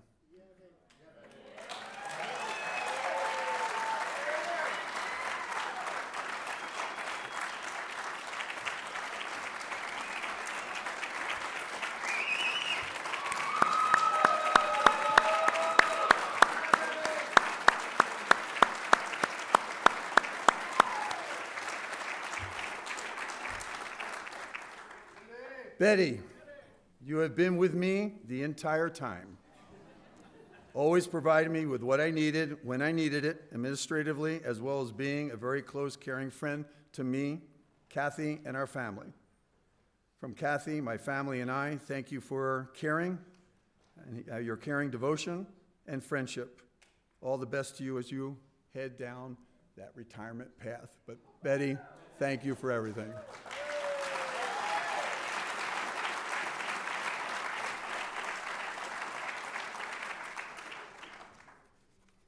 I promise I'm almost done. To my binder colleagues, thank you for everything, from the past to the present.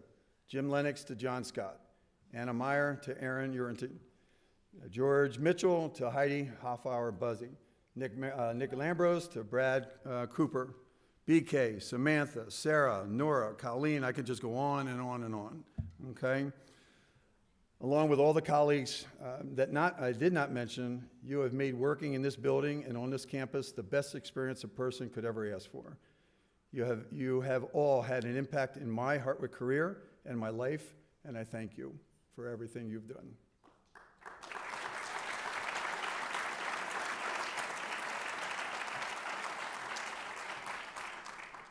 Next, I want to thank our athletes. To every swimmer and diver who wore the Hartwick colors over these 5 decades, you were my greatest teachers through success and disappointment, mistakes and triumphs, listening and discussing. You taught me about resilience when you came back from your college calendar breaks, which I did not like. And your injuries. You came back stronger than before. And I should have had faith in you, and you've taught me how to have faith. You taught me about ownership, knowing when we make a mistake, there are only 3 things that you should do about it. Admit it, learn from it, don't repeat it. You taught me about dedication when you showed up at 5:30 in the morning, ready to work, returning for your second practice after classes. We taught each other about accountability, knowing if you fail to prepare, you will be, if you fail to prepare, be prepared to fail. But you taught me you taught me about heart when you dropped time at conference championships or achieved those goals on the diving board, all right, and achieved your goals throughout the course of the season and how it came to be. You taught me about character when you supported your teammates when you weren't having your best day. Watching you grow from nervous first years into confident, competitive seniors, seeing you break personal records, win championships, more importantly, become the remarkable young adults that you became. These were the moments that made every moment with you worthwhile. You didn't just make me a better coach, you made me a better person. This sport we love is about so much more than times and scores. It's about relationships. It's about bonds formed in training, competitions, the lessons we learned in both victory and defeat, and the character built through dedication and perseverance, attendance, attitude, and effort. Swimming and diving taught all of us that success comes not from natural talent alone, but from the willingness to work harder than you ever thought possible, being comfortable, being uncomfortable. Okay, to push through when everything in your body says to quit, and to celebrate with your teammates' victories as enthusiastically as you did your own. As I accept this honor, I'm reminded that coaching is ultimately about legacy, not about medals, records, wins, losses, etc., but the impact that we have on young lives. If I've helped shape athletes who went on to become coaches, teachers, lawyers, nurses, doctors, leaders, and parents who carry forward the values that we learned together in the pool, on the diving boards, then I've succeeded beyond any measure. To my current and future Hartwick swimmers and divers, remember that every practice is an opportunity, every race is a chance to discover what you're truly capable of. Every teammate is a lifelong friend, waiting to be made. Embrace the journey, trust the process, and never underestimate the power of showing up consistently with a positive attitude and being open-minded. I mentioned earlier in my paragraph, early in the statement, I'm sorry. I'm getting confused here. Let's see, where did I go? I mentioned the people I met 40 plus years ago when I came to campus. Here's an example of showing you, example of knowing who you are and what you are capable of achieving. In July of 1985, when I was considering this position, a prior coach told me that it would be a mistake to take this position. There is no future, with Hartwick College Swimming and Diving and the teams and the program. This person had no idea what drives Dale Rothenberger. My work ethic, my mindset, my discipline, my character, my message to you is you are not going to get something for nothing. Work hard, be disciplined, put in the time, and know who you are. Character, all right? What kind of person are you? Your mindset and your behavior generates results. Thank you all for these special moments and the memories shared. Thank you for the tremendous honor. Thank you for allowing me to be part of the Hartwick family for over 40 years. Thank you for reminding me today that the greatest victories aren't measured in seconds, points, wins, losses, but in the lives that we touch and the community we build together.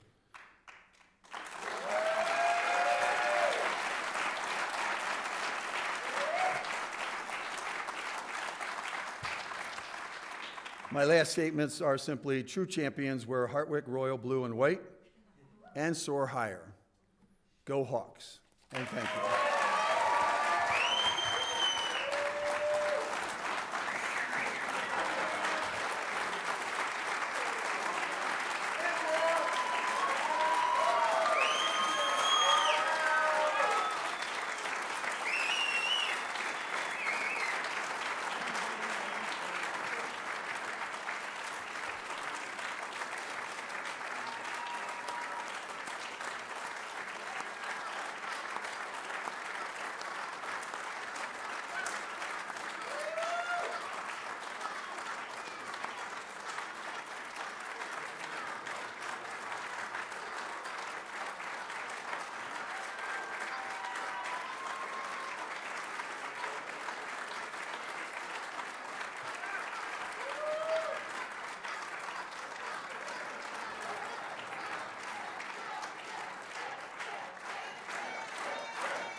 I think he used his time wisely. Thank you, Dale.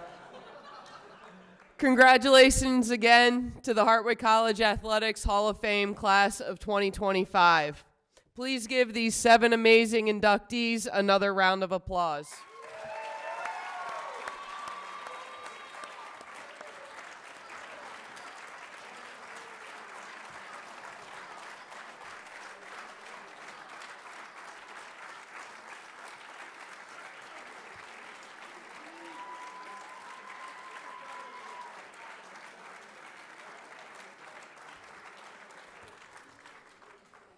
It has been a pleasure and honor to serve as your Master of Ceremonies tonight.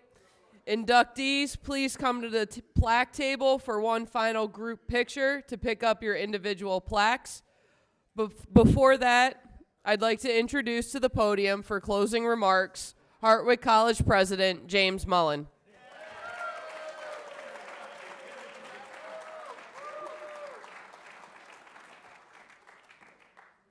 You have got to be kidding me. Sometimes it's just better let the moment live, you know.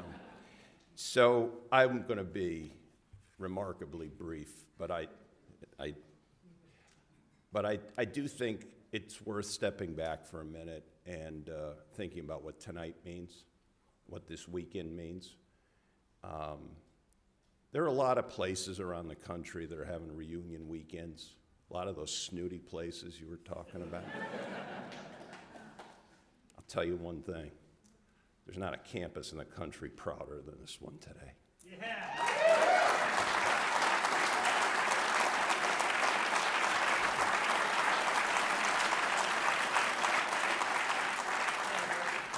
This is a great day for Hartwick. It's a great day for Hartwick athletics. We started today dedicating the court in Lambros for Neil Miller, one of the great Hartwick figures in our mind.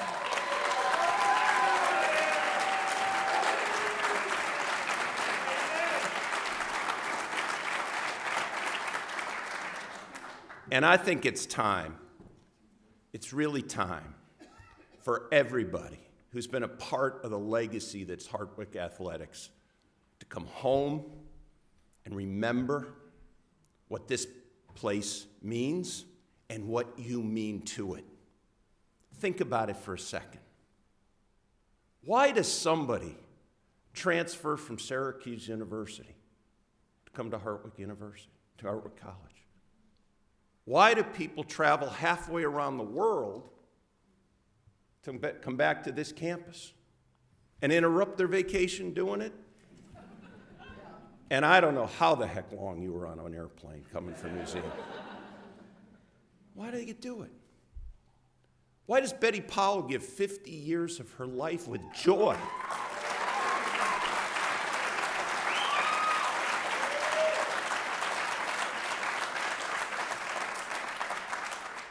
Why do swimmers and divers get up at 5 a.m. and walk through the snow, Dale,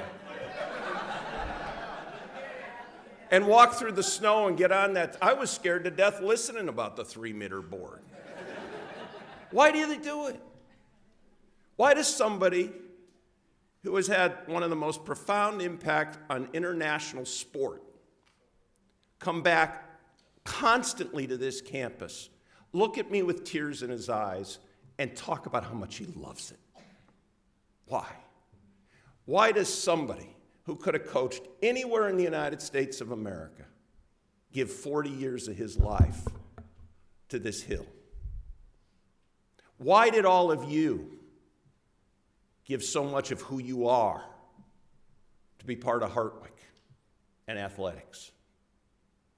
I think, humbly, from what I hear tonight, what I hear when I talk to all of you, it's about tradition, because you inherit something. You inherit something that others built here, and you get to carry it forward.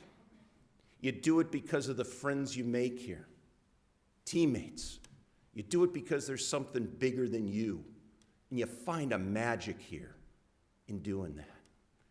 You do it because of coaches like Dale and all the others who bust your butt, make you work harder than you think you can work, and make you be better than you think you can be.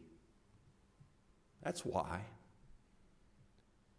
I'm glad I didn't swear. We've got the grandkids here. I got to remember that. And you know why else I think you do it? You do it because you love this place. You love what it means to you. You love what it gave to you. And you love what you have been able to give back to it since. Each and every one of you made magic on this hill. And each and every one of you found magic on this hill. So tonight, there are no words that can match what we've heard. But all we can do is take tonight and run with it. And run with the love we have for each other, and the love we have for this place, and what these incredible folks in athletics are building and restoring here. I'll tell you one thing we all share. We want to be excellent. We want to win. We want to do it right. And by God, we're going to win again at Hartwick. So what is it at the end of the day that makes it all matter? That quote. What is the most important thing in the world? It is the people. It's the people. Go Wick. Thank you.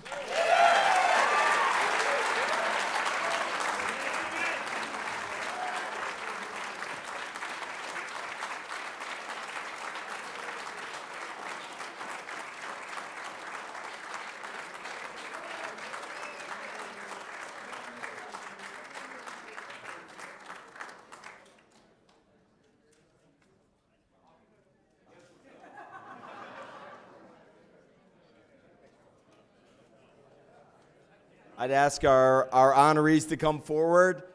Thank you for an amazing night. Travel safely. Go Wick.